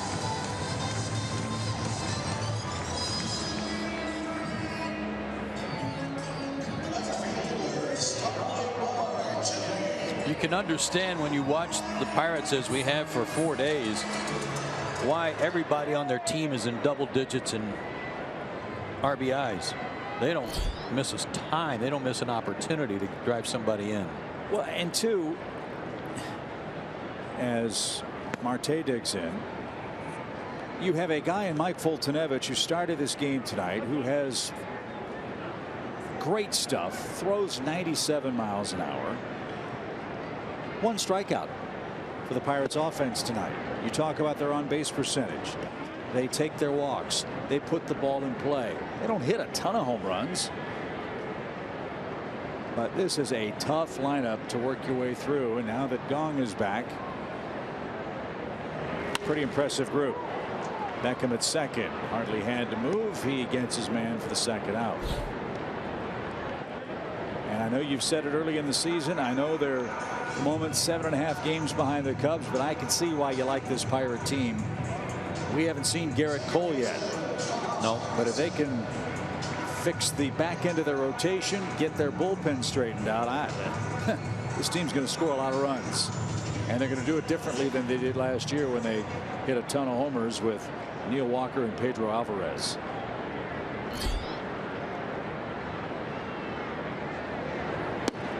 Well, they've got a bulldog ace in Garrett Cole. Now, would he be a #1 on every staff? No. But he is on this staff, and he is quite a competitor. Gets after it. Likes the spotlight, likes big games. That's what you want from your #1 pitcher. And he's not afraid to say what's on his mind either. He raised some eyebrows in that just completed series with the Cubs when they won the last game 2-1 to salvage 1 out of the first 6 head-to-head with Chicago. Cole was asked about what does it feel to beat the best team in the National League. He said, I don't think the Cubs are the best team in the National League. I don't think he was taking a shot at Chicago. I think he was saying baseball hasn't seen the best of the Pirates yet. Agreed. So again, a nice job to get out of further trouble in the 5th. The sac fly adds to the Pirates lead. It's 6-1 and we head to the 6th.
Center has been the destination for Braves merchandise for over 30 years. Check out the large selection of Braves merchandise, including Turner Field final season apparel. Go to the Braves clubhouse store at CNN Center or call 404-523-5854. Chip, Joe, and Paul with you from PNC Park. It's once again a 5-run lead for Jeff Locke. He led 5-0 after 2. Jeff Francoeur is 2 for 2 and has a mighty cut and fouls it straight back. See, these are much bigger swings. I'm not going to say longer swings. They are full swings. He's following through on it. He's not just trying to feel for the ball, and he's hitting the ball hard.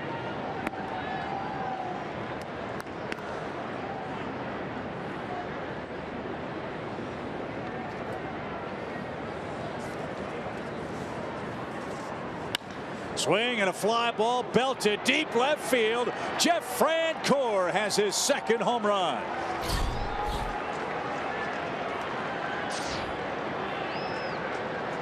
Grip it and rip it.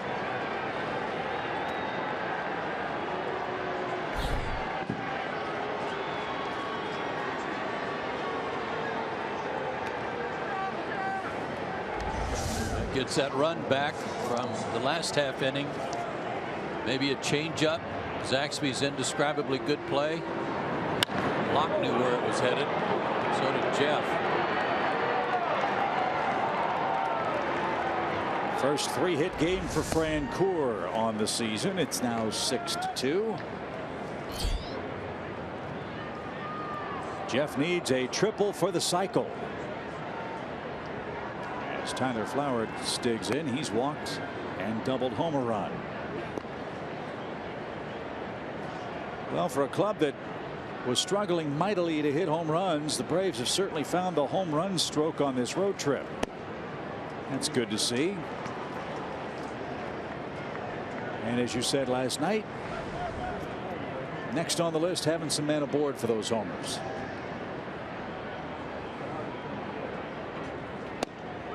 Strike 3. Flowers took that. And he's down on strikes for the first time. Let's take a look at the side swing, a side angle on this swing from Francoeur. And just watch the follow through. Great point of contact and a full finish. There was absolutely no doubt what he was trying to do with that ball. He wasn't trying to hit it back through the middle. He wasn't trying to go to right field. He was putting a good hack on it and launched it. And Jeff told you on the road trip that sometimes you have to practice that during BP. At the beginning of this series, he said, I'm going to take a page out of Kelly Johnson's book, who talked about that and said. To center, McCutchen glides back. Beckham's retired, 2 out. It's kind of like I don't know how to compare it, but like a guy who only shoots layups. All of a sudden you forget that you can shoot 3-pointers, you know, and you haven't practiced it any. And for these guys, they've been working on real hard on making contact, staying within the inside the baseball, hitting the ball up the middle, trying to move runners.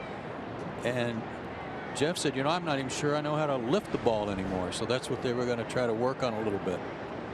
And he's hit 2 and Kelly's hit 1 in this series.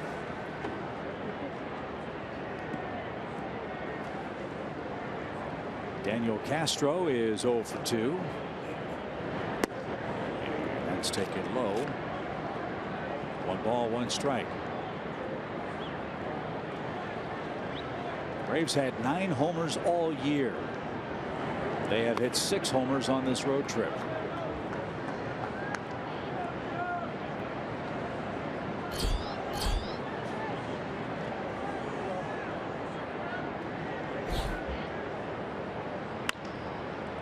Little pop. Harrison drifts out. He's going to give way to Polanco with those long strides.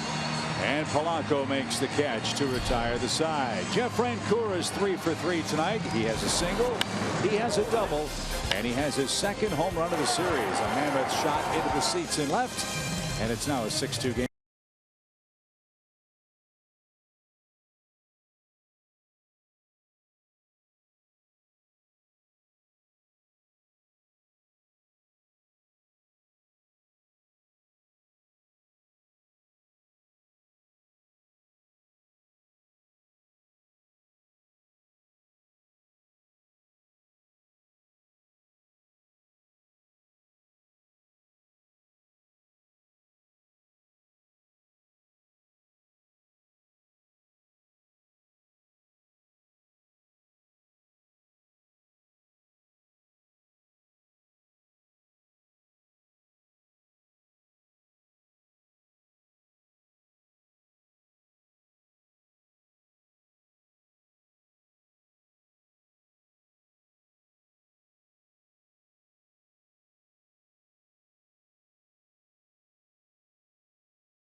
pitchy home run, the Pirates over the Braves 6-2 in the sixth. But let's talk a little John Gant and that crazy pitching motion.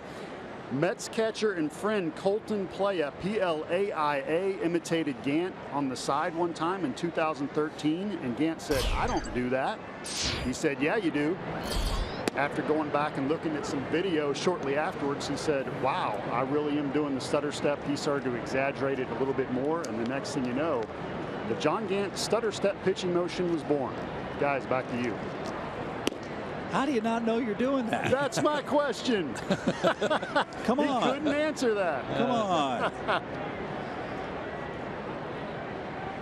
And Paul's right. He was with the Mets. Gant came over with Rob Whalen in the deal for Kelly Johnson and Juan Uribe. That was last July 24th. And Gant was very, very impressive in his Double-A work last year. Perfect 6-0 in 13 starts. And that one is hit hard toward right center field. Smith will play that on a bounce. And the Pirates' Jordy Mercer has another hit against the Braves. That's 2 more tonight and 6 in the series. Something interesting about Mercer is that he's among the league leaders in batting average at night. He came in hitting .350 at night.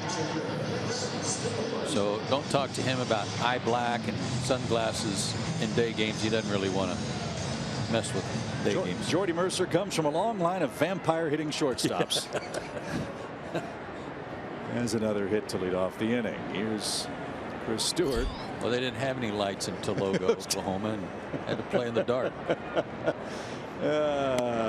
Strike to the Pirate catcher.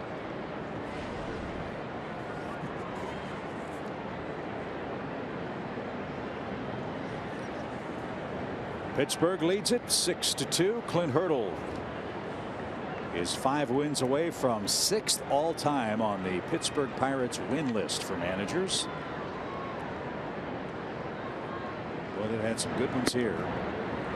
But Pie Traynor is next on the list.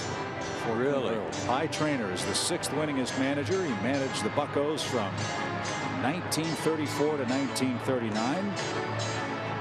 One of the all-time Pirate greats. And Clint Hurdle's also 14 wins away from 1,000 victories as a big league skipper. 1 ball, 1 strike.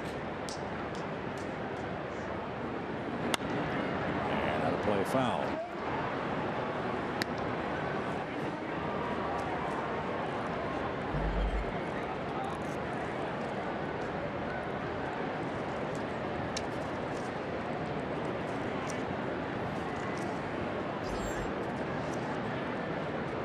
Six runs, 9 hits for the Pirates. They've only left 3 on base.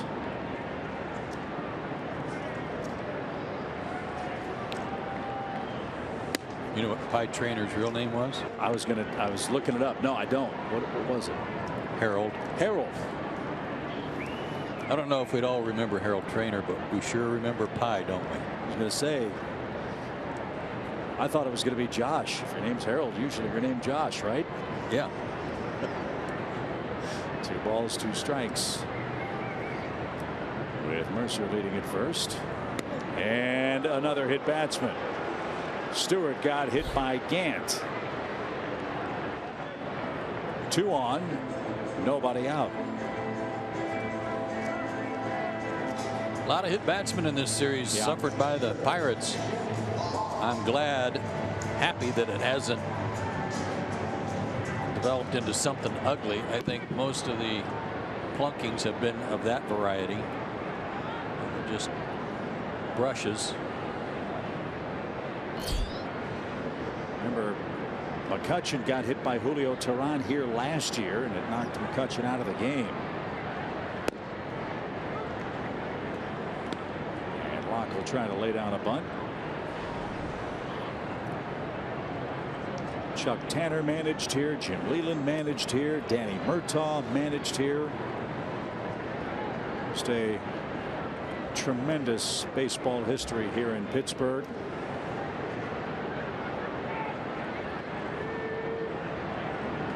And Clint Hurdle has helped really revive interest in this team. This franchise was, I don't want to say dead in the water even with the new ballpark, but there wasn't nearly the excitement about the Pirates 5-6 years ago that there is now. Of course, winning all the games that they have the last 3 or 4 years is going to create that excitement. They've got a good club. They'll try to chase down the Cubs, who, as I said, lost earlier today.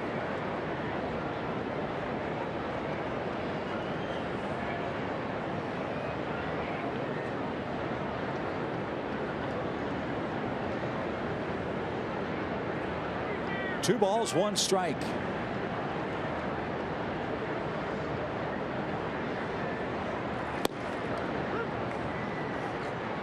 Another note on Jeff Locke. Mentioned that he was traded for Nate McLouth. Jeff Locke picked up his first big league win against the Braves. And he was, I'm sorry. That was in 2012. He was a second-round pick by the Braves in 2006, which tells you something about his ability coming out of New Hampshire. Throw back to second after Locke tried to bunt and couldn't get it down. He is struck out. And 2 on, 1 out. Back to the top for John Jaso, who has singled, tripled, and scored twice. Typically, pitchers in the Northeast are, I mean, that you really got to do your homework and scout to see these guys because they don't pitch that much. Short high school season, short summer league season.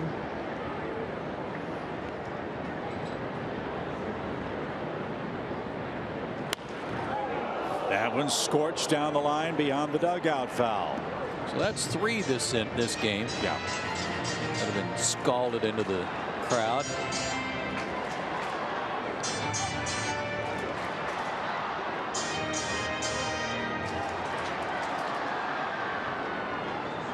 Thank goodness everybody's okay. Coming to the ballpark. Watch the ball when it's in play.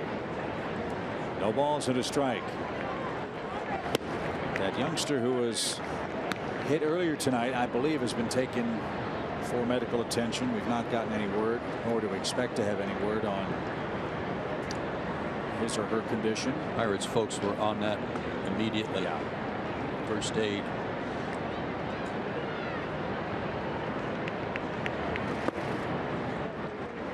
That missed. 2 balls and a strike.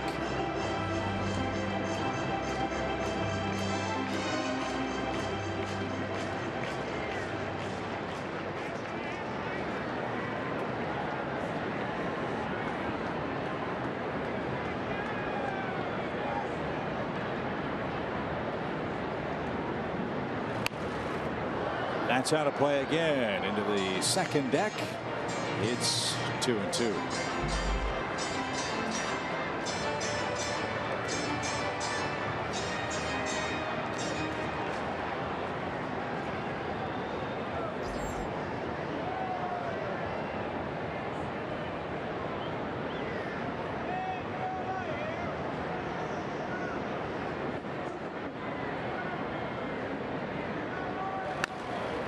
Little pop.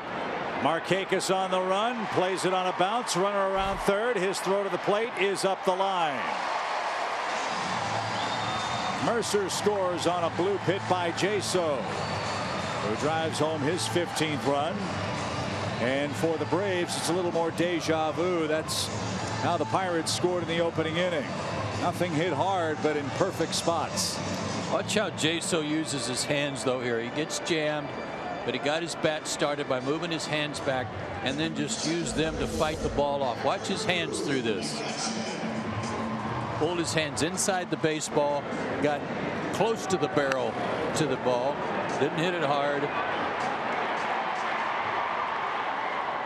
I really like his swing. Don't like his hair, but I really like his swing. He's right on top of the plate, too, isn't he? Yeah, he is. Trusts his hands to handle that. He's had a big night for the Pirates, a 3-hit game. 7-2 your score now, and Flowers blocks that.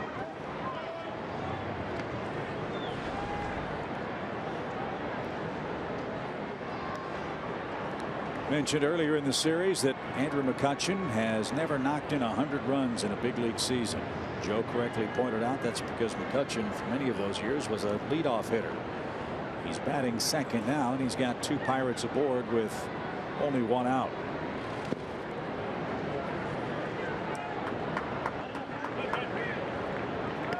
That was the Vulcan right there.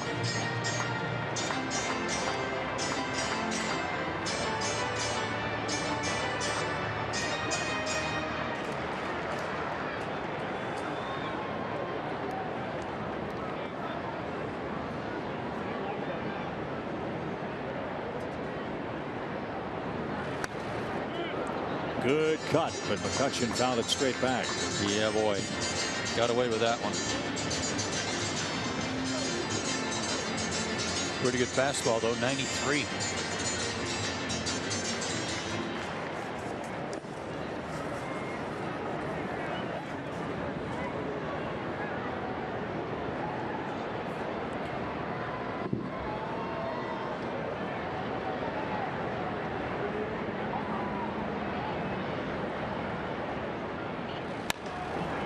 Ripped to the right side and into the crowd.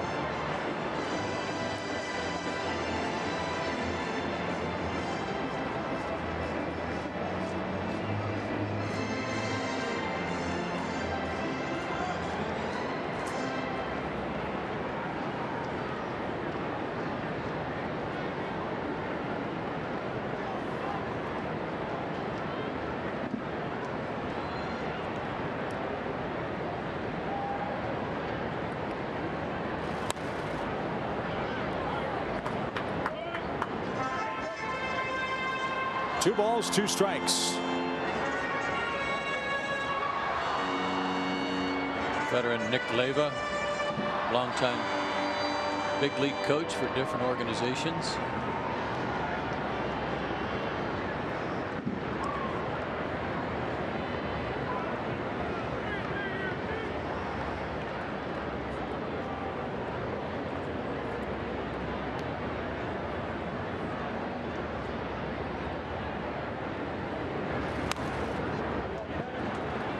And this is a textbook example of the Pirates' offensive approach this year, and more specifically this game.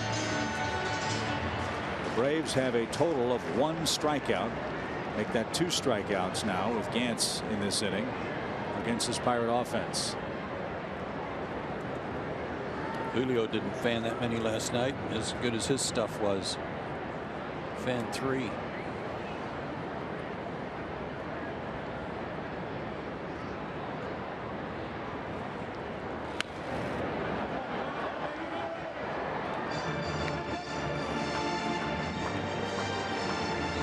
He's going up and down from 93 to 81 to 92 to 81, and he's still fouling them off.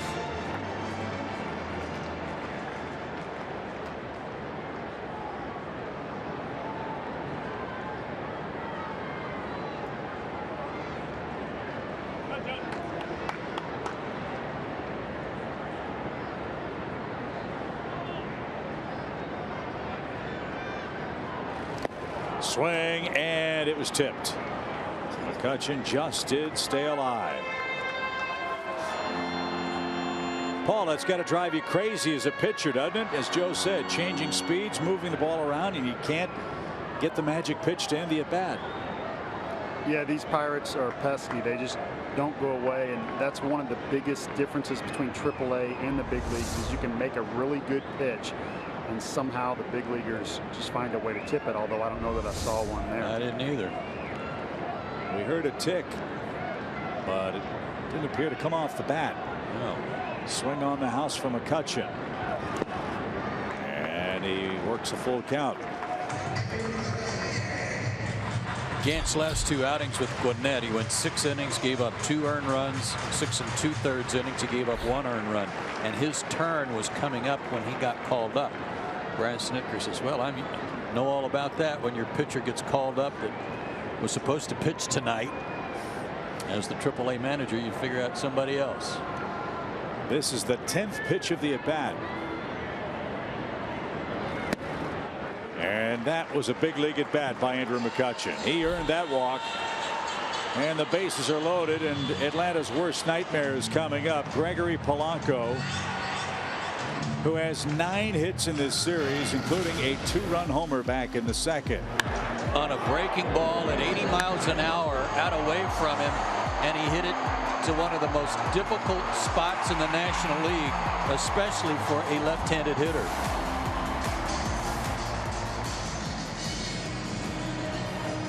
But he won't have a chance to face John Gant. Brian Snitker is going to go to his bullpen. Pittsburgh has the bases loaded.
Live presented by Xfinity. That will follow game 4 of our series between the Braves and the Pittsburgh Pirates. We'll check in with manager Brian Snitker. We'll hear from the Braves clubhouse as we wrap up things here in Pittsburgh and then make our trek across the Keystone State to Philadelphia, where we open up a series with the Phillies tomorrow night. Pittsburgh scored 5 2-out runs in the first 2 innings. They haven't looked back. And now Ian Kroll comes in with a big mess. Bases loaded for Pittsburgh, 1 out. And a red-hot Gregory Polanco coming up. You see that left-handed average 143. That's 1 for 7. This guy's been a tough out, to say the least. He's 9 for 17 in the series. And Kroll pumps over a strike.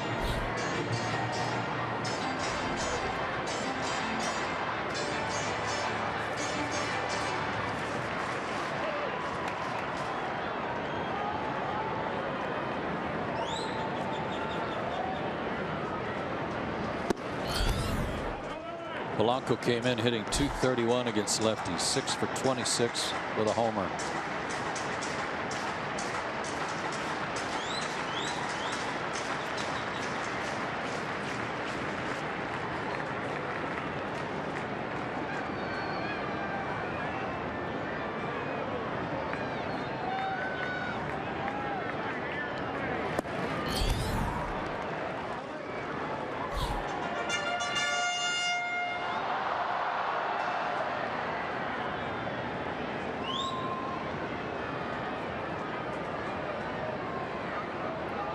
Base runners belong to John Gant.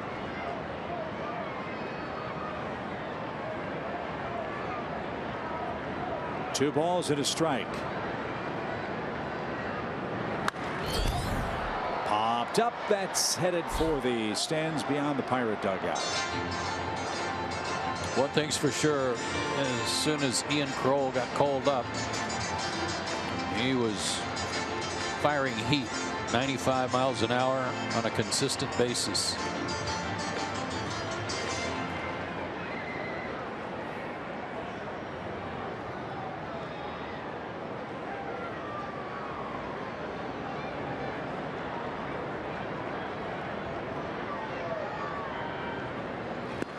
Swing and a miss. That got by Flowers. Runner streaking for the plate. There'll be no throw.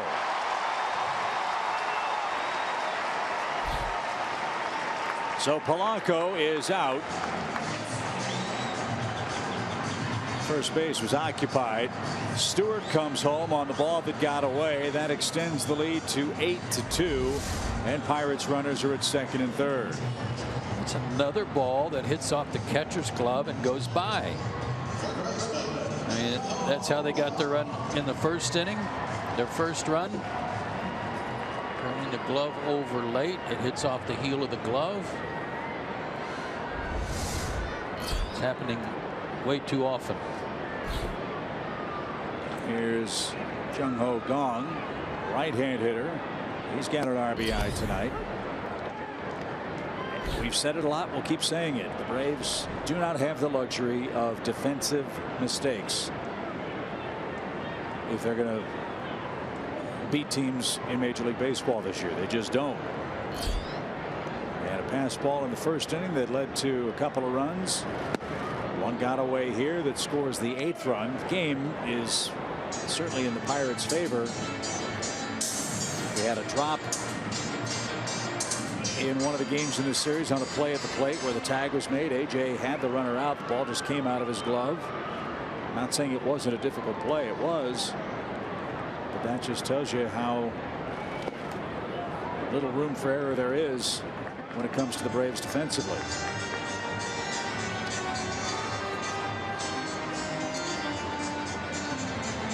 One ball, 2 strikes. Pirates thrilled to have Gong and his bat back in the lineup. They're also thrilled that he had no problems turning a double play last night. When he came across the bag, it was that play that Chris Coghlan took him out, broke his leg, and ended his year. Kroll strikes him out, though. That sends our game to the 7th inning. Pittsburgh adds 2 more runs. It's 8-2 Pirates in front.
Slash tickets today. The Marlins have been playing good ball. The Giants, as Joe said, riding a long winning streak right now. And this game heads to the 7th inning with Ender Inciarte grabbing a bat. He'll pinch it for Ian Kroll. And that's down the left field line, but that's going to ricochet off the fence. It's 0-2.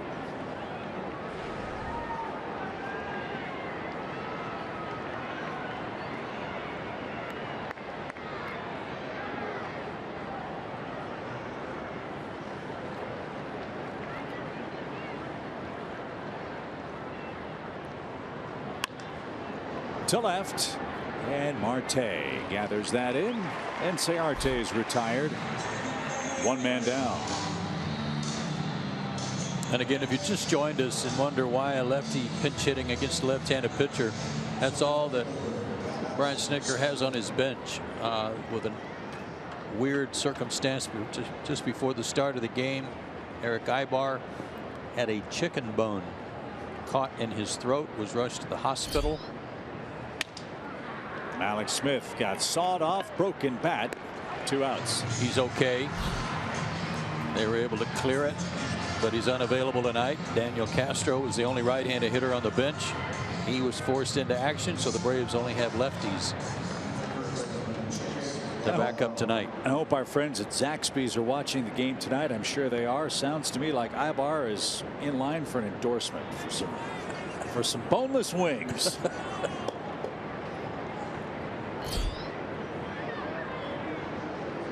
Here's d'Arnaud. He's had a good night tonight. Again, batting leadoff for Atlanta. 2 hits and a walk, including a double. He's stolen a base. And could have had a triple had that ball on the 2-base hit not bounced into the stands down the right field line.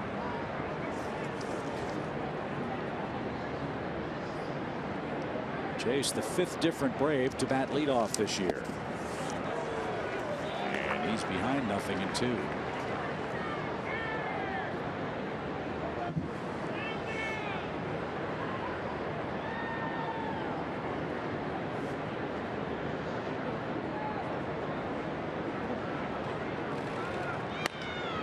Down the right field line, but that's curling into the stands.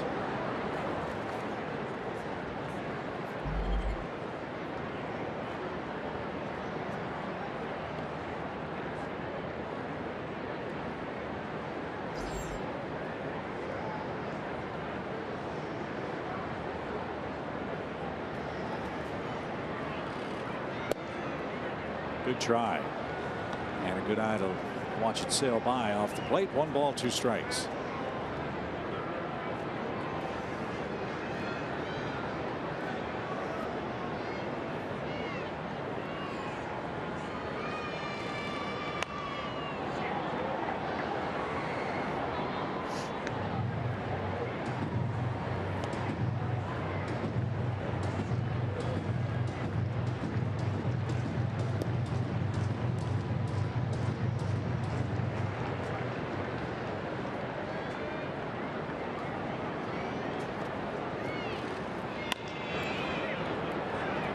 To right, and that will retire the side.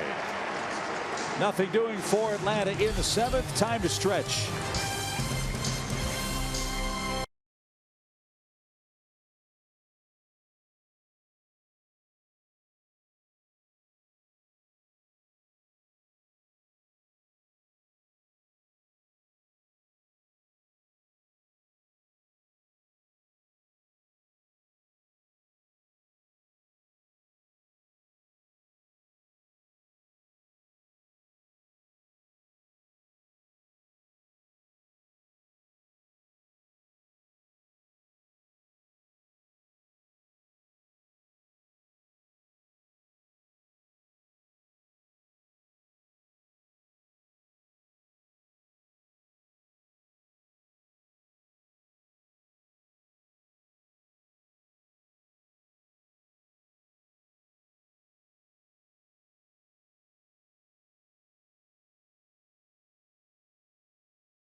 Premium, the #1 live streaming sports service, delivers everything you've come to expect and more. Watch every out-of-market game live in HD on over 400 supported devices.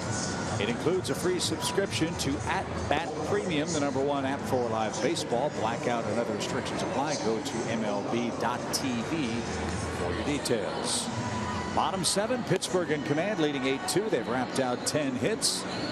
And the Braves go deeper into the bullpen. It's Alexi Ogando. This is his 4th outing on the road trip. Won at Kansas City, and now the 3rd game of this 4-game series here in Pittsburgh.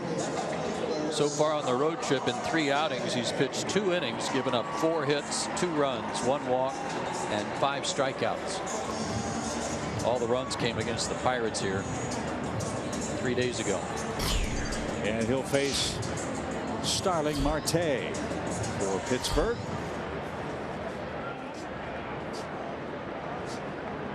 When Marte came off the paternity list, Alan Hansen, who picked up his first major league hit in this series, went back to AAA.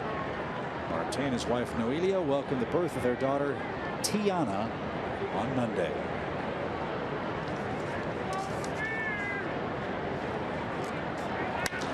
First pitch swing and a pop up to left. Jeff Francoeur is going to have an easy play. And he makes it. Good start for Ogando. 1 up and 1 down for Harrison.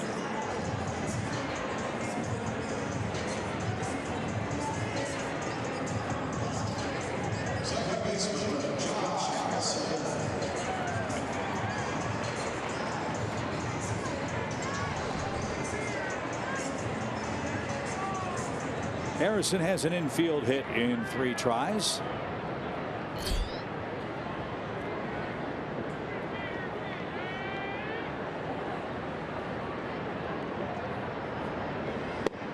And as we continue on in the 7th inning, one of your Ford keys has proven to be very important. Early offense. And 2 in the first, 3 in the second, all with 2 outs. Too much for Mike Foltynewicz and the Braves to overcome to this point.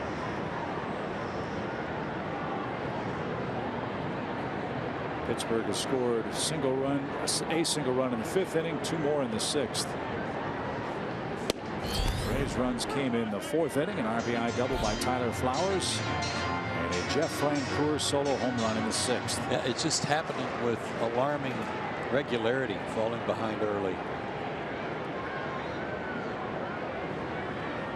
As we said, coming into the game last night, the Braves' first inning ERA was over 7.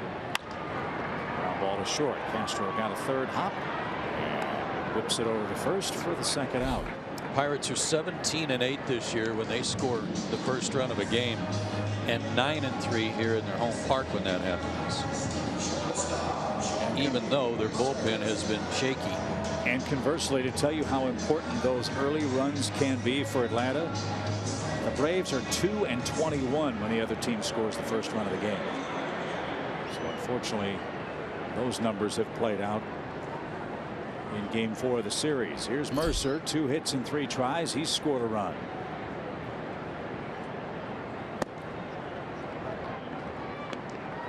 Atlanta's pitching staff has turned in 1-2-3 inning. That was from Eric O'Flaherty.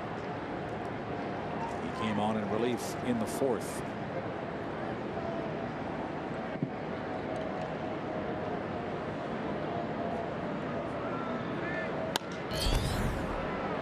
That's headed foul and into the seats. It's 1-1.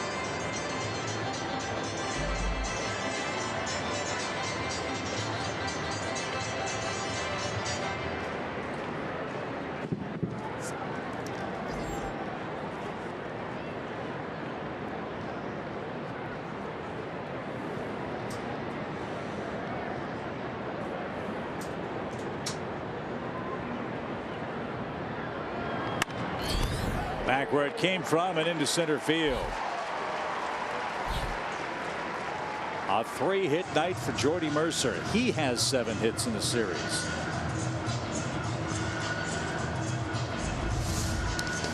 He had 1 last night.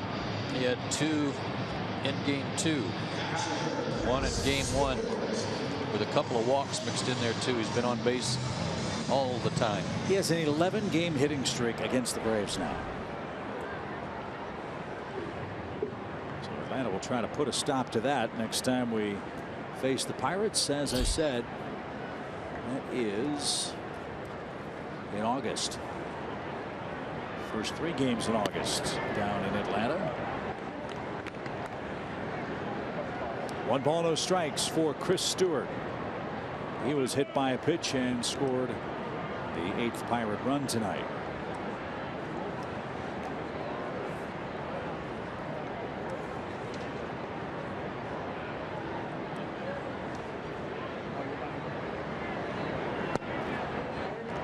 Other scores: Cleveland leads Cincinnati 7-2. The Reds cannot wait for that series to end. Including the runs tonight, Cleveland has outscored the Reds 43-16 in 4 games. There's talk of a managerial change there as well. Brian Price for the Reds. That's a situation in Cincinnati where they have no pitching at all. Homer Bailey's been hurt. Their starters coming into tonight had worked a grand total of 11 innings in the first 3 games of that series, and as we've mentioned, the Reds bullpen has been getting pummeled. They've given up 33 home runs this year, and in that ballpark, that is not a good mix. Joey Votto's hitting in the low 200s, I believe. So it's been a long year already for the Cincinnati Reds. Cardinals are beating Colorado, a slugfest in St. Louis, 10-6 in the 6th. Cardinals got great news. Adam Wainwright pitched his best game of the year last time out. He went 6 2/3 and helped the Cardinals shut out Colorado 2-0 last night. As this one's hit hard by Stewart to left, Francoeur drifts back and he puts that away, and that takes care of the Pirates in the 7th. We go to the 8th. Markakis, Freeman, and Francoeur are coming up.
Couple of runs in the first inning. A pass ball was mixed in there. A hit batter was mixed in, and then a couple of hits lower in the batting order for the Pirates, and they were on their way. Jeff Francoeur has had a great night. Jeff, a single, a double, a homer. He's due up in this inning. He hits a triple. He's got the cycle. Jeff Locke has dazzled the Braves by striking out 6 and 7 innings, and it's been fun watching Polanco play in this series. And even though he plays for the Pirates, he's been something else. And speaking of fun, we'll see Sean Rodriguez take over at shortstop for Pittsburgh. And at long last, the Pirates will see the major league debut of Wilfredo Boscan. He's been up with the big league club 4 times in his professional career, 3 times last year, but never got into a game. Is that right? So this is his first time on a major league mound. He was 3 and 4 at AAA as a starter. Struck out 31 in 40 innings with Indianapolis. And as we've said, the Pirates are looking for any help they can find in their bullpen. Maybe Boscan can be the answer for them. His first big league pitch is a strike to Nick Markakis.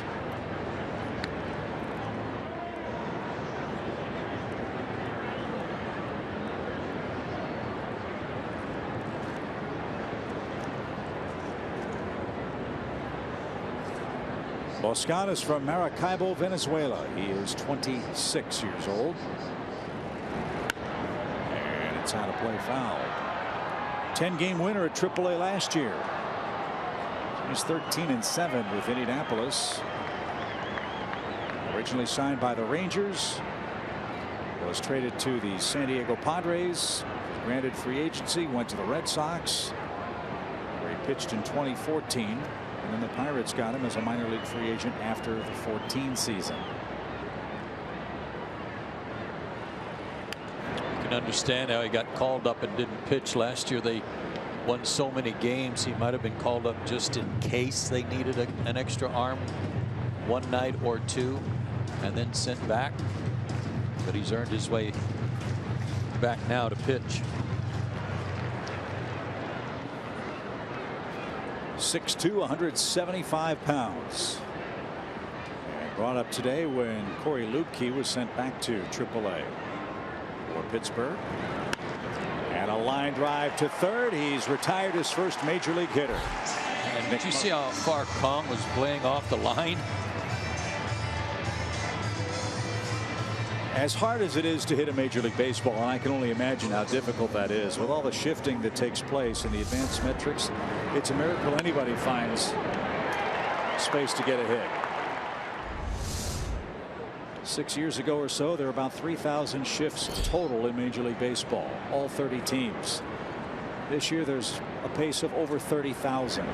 It has dramatically changed the way the game is played, managed, coached, and from an offensive standpoint, creates a lot of problems.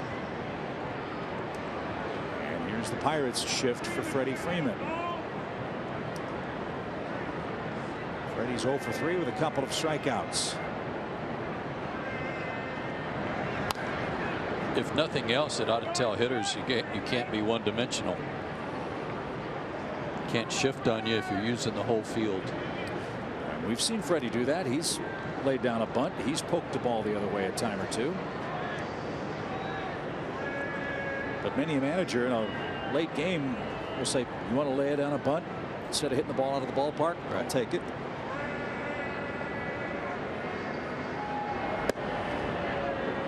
And it's rumored to be the great Lou Boudreau, the player manager for the Indians, who invented the shift to try to find a way to get Ted Williams out.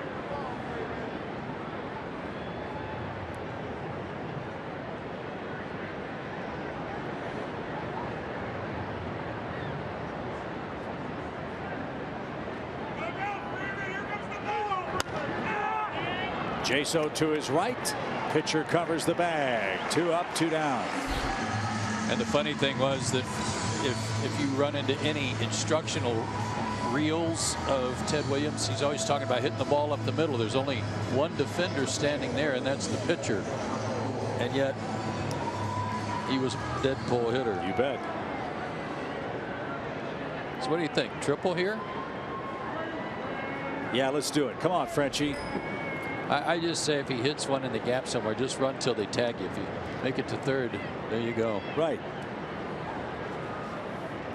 Jeff's had a terrific night. He's singled, he's doubled, he's homered in that order. And that ball's away from him. 1 ball, no strikes.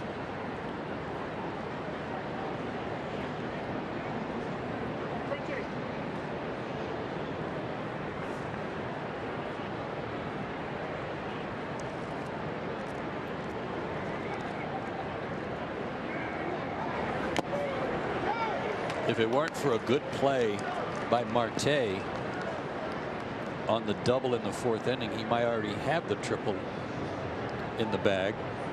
Marte was able to go to his left and cut a ball off, keep it from getting to Death Valley out there.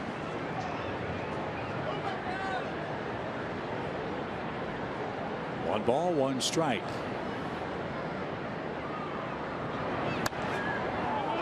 And that's into the seats to the right side. Foul. It's 1-2.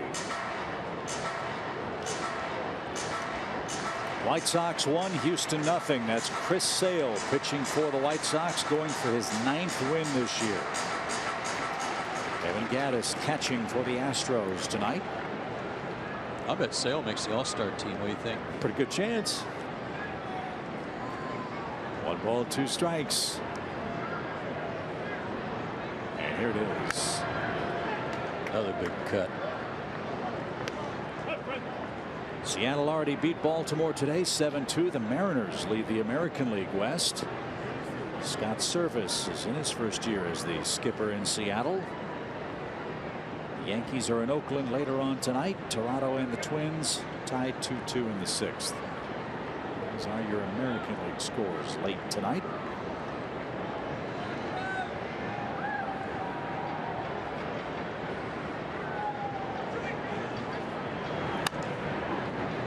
Jeff hanging tough, might have cracked his bat. Yep, I think he did. I'll tell you what, Toronto got it handed to him by Tampa Bay.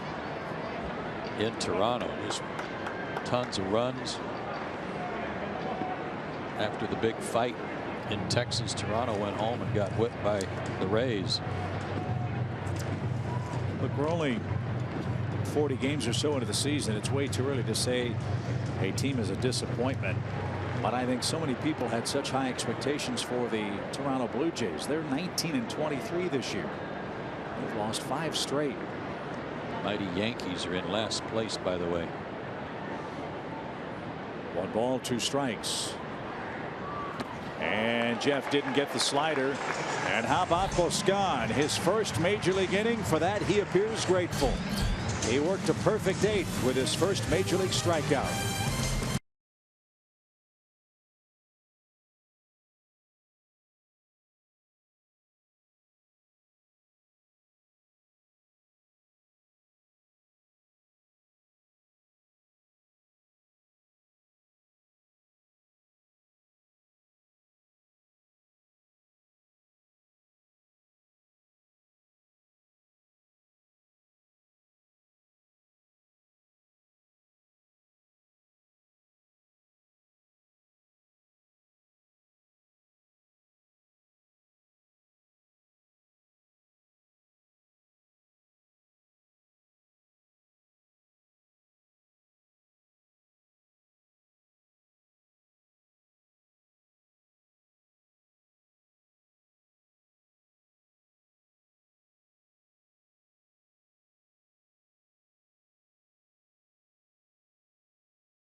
Just go to your app store and download the free Fox Sports Go app. Log in and watch the live stream. Now you can take the Braves wherever you go. And now we go to the bottom of the 8th inning. And former Pirate Jason Grilli is on to pitch for the Braves, who trail 8-2 in the series finale. 17th game for Jason. Worked here a couple of days ago in his old home ballpark. Wasn't a good outing. An inning, a third, 3 hits, a run, a walk, 2 strikeouts. Sean Rodriguez, who just checked in, leads things off for the Bucks.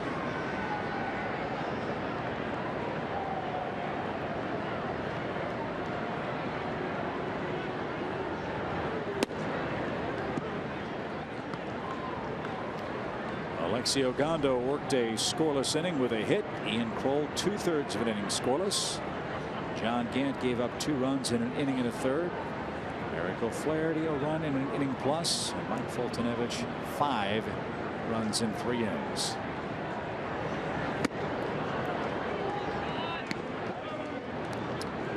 Nothing in 2. I'll tell you what, these Pirates can break out some different shoes on you.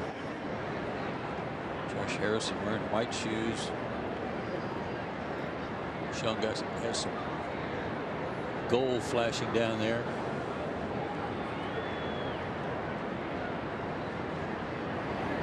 You better be able to run if you're wearing shoes like that. He can. Yeah, he's got it covered. I mean, if you're a station to station runner like AJ Przinsky, Bartolo Colon. Bartolo, that's a perfect example. I don't think you want to break those Don't out. think those would be the right shoe.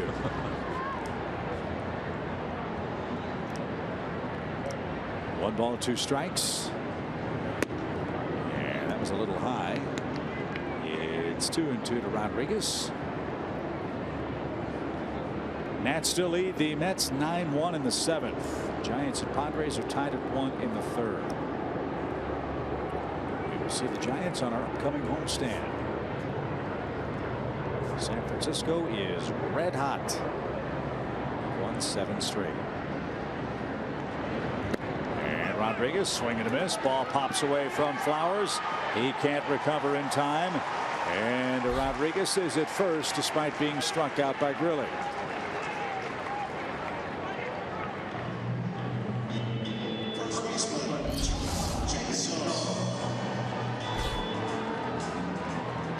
Well, that one will go as a wild pitch because it went in the dirt. But again, Tyler just kind of followed that one. Got his glove turned late. Didn't get in front of it. So Jaso's in the box. He's got a 3-hit night.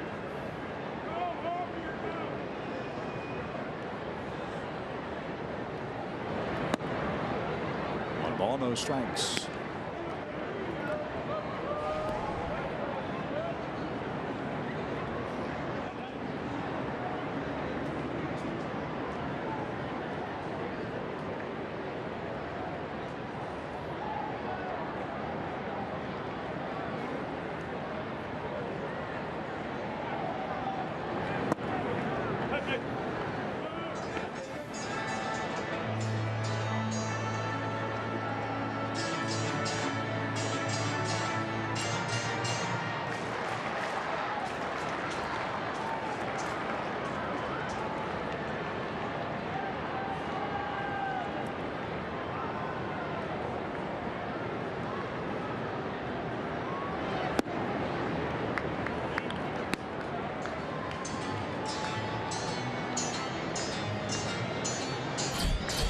McCutchen waits next.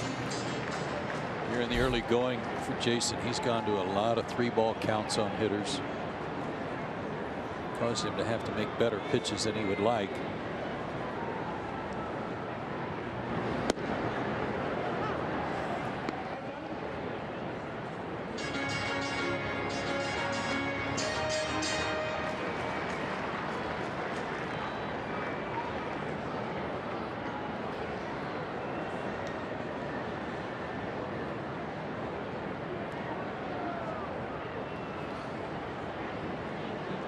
Three balls and a strike.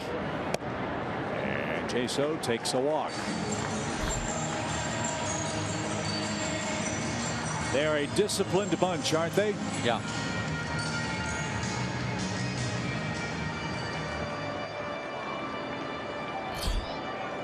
So here's McCutchen. If memory serves, he greeted Grilli with a first pitch triple to the triangle in left center field. That's his line tonight. Again, his next hit will be #1 on the list for most in PNC Park history.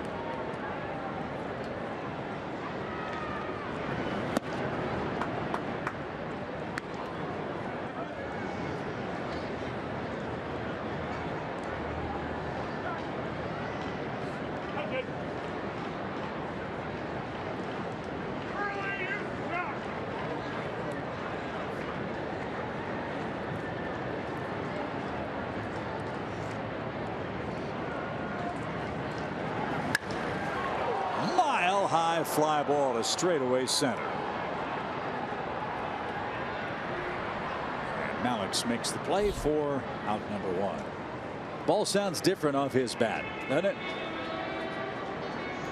It jumps. And the same for this man, Gregory Polanco.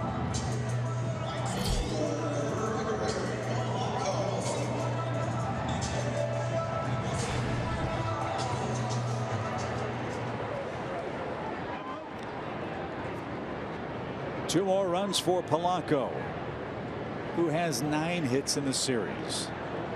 He's tripled and homered in Game 4.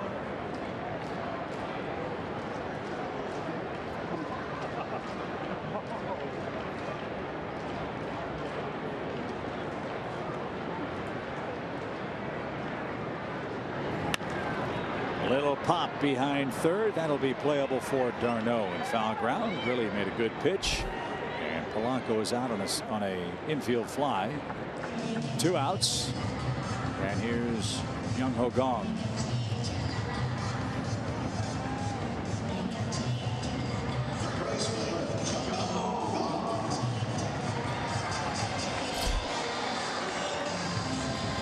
Guy's been chasing a few breaking balls, but they better be good ones. He homered last night on a hanging slider from Vizcaíno.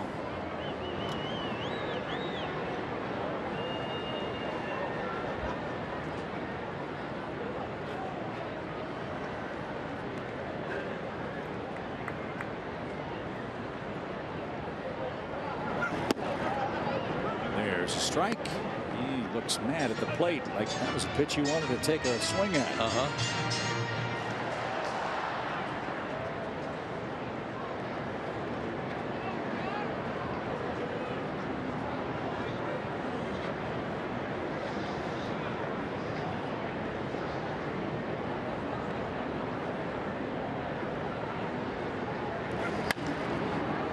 That was almost an extra base hit.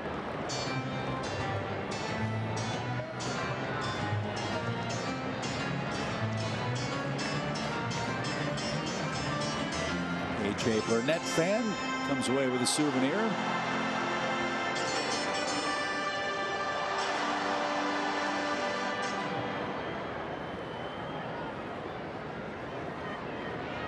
No balls, 2 strikes.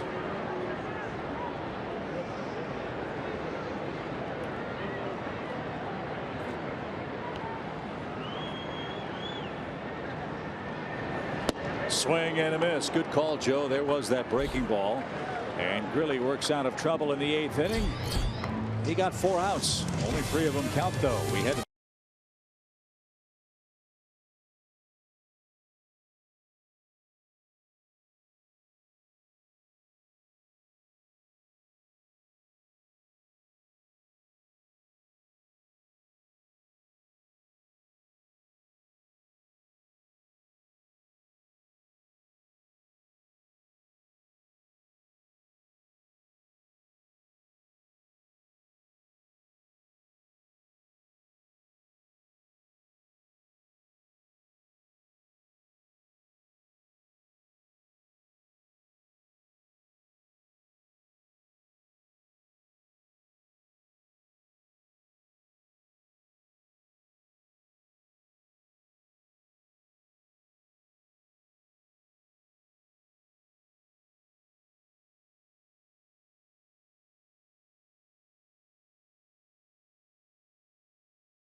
We'll have Braves Live presented by Xfinity after the game. Jerome standing by in our Atlanta studios. Braves will head to Philadelphia. They'll first try to come back from a big deficit in the 9th inning here in Pittsburgh. Jason Grilli struck out 2 through a wild pitch and a walk in the bottom of the 8th inning, and that's the difficulty of the task for the Braves. Yeah, they're now 102-1 dating back to the beginning of last year when they lead after 8, and they're up comfortably tonight. Boscan will stay in the game. Can't have a better big league debut than he just had. 3 up, 3 down. Jeff Francoeur, his first major league strikeout. And now he'll face Tyler Flowers in the top of the 9th inning. Flowers has been on base twice. He's knocked in a run with a double. That was the first Atlanta run of the game. Tyler now 10 for his last 28 over the last 8 games he has played. And he's got his average bumped up to 284.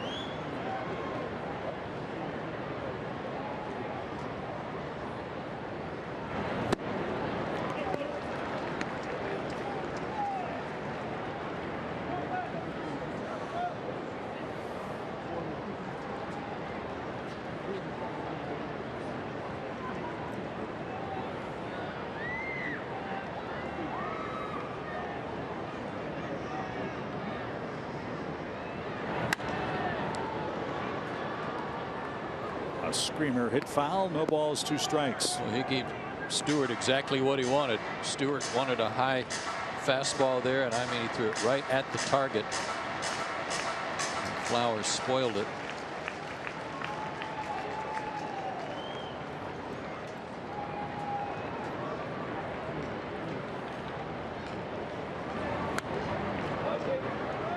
And back again to the screen. It's still 0-2.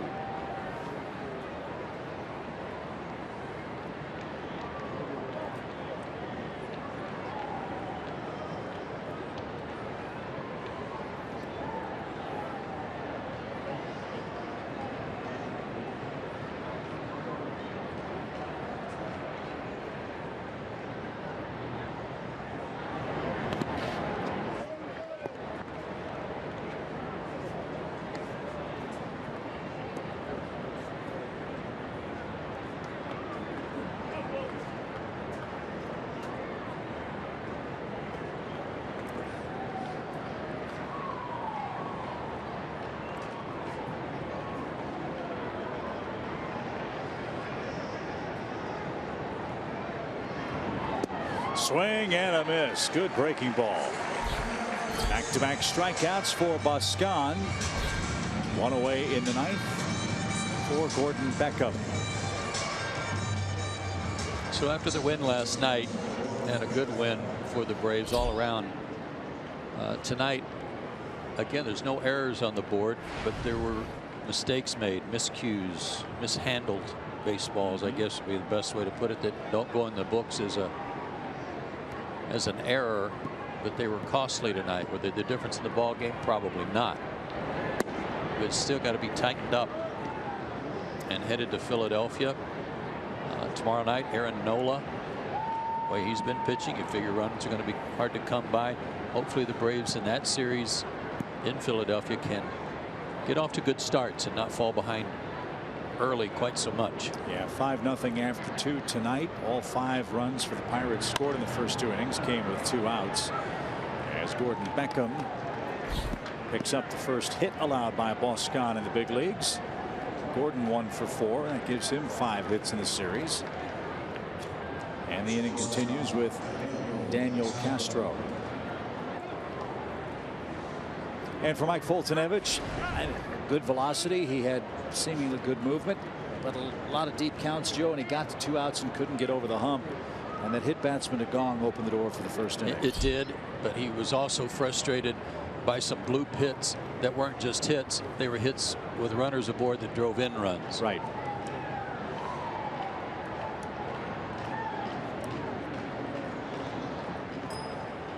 So Mike will get set for his next start, which will take place at home for the Braves.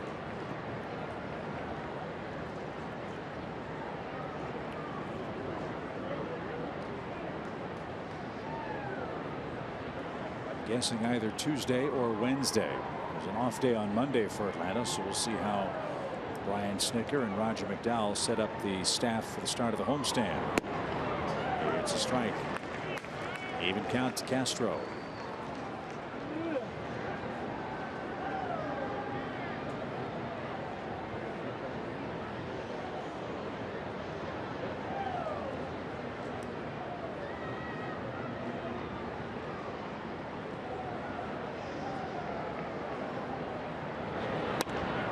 Little squibber hit towards second. Swipe tag try. Beckham was safe. The throw to first got Castro. Runner at second, 2 outs. And Kelly Johnson is going to grab a bat. He's the last hope.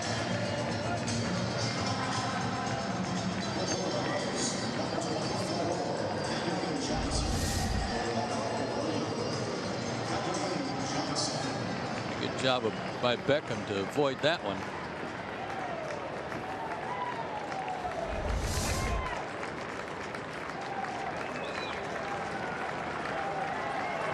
Runner at second, 2 outs.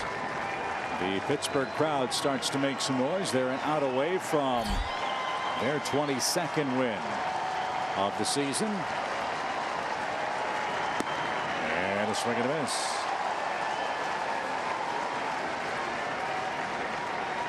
About to wrap up game number 40 of the 2016 season. It's 8-2 Pittsburgh.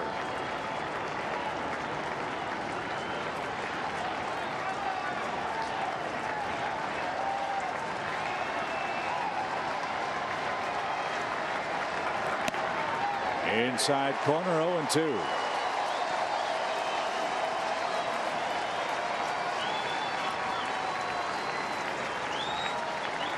The win will be important to Clint Hurdle, but he might also get real excited tonight about the work of Boscan here as a guy he can count on in the bullpen.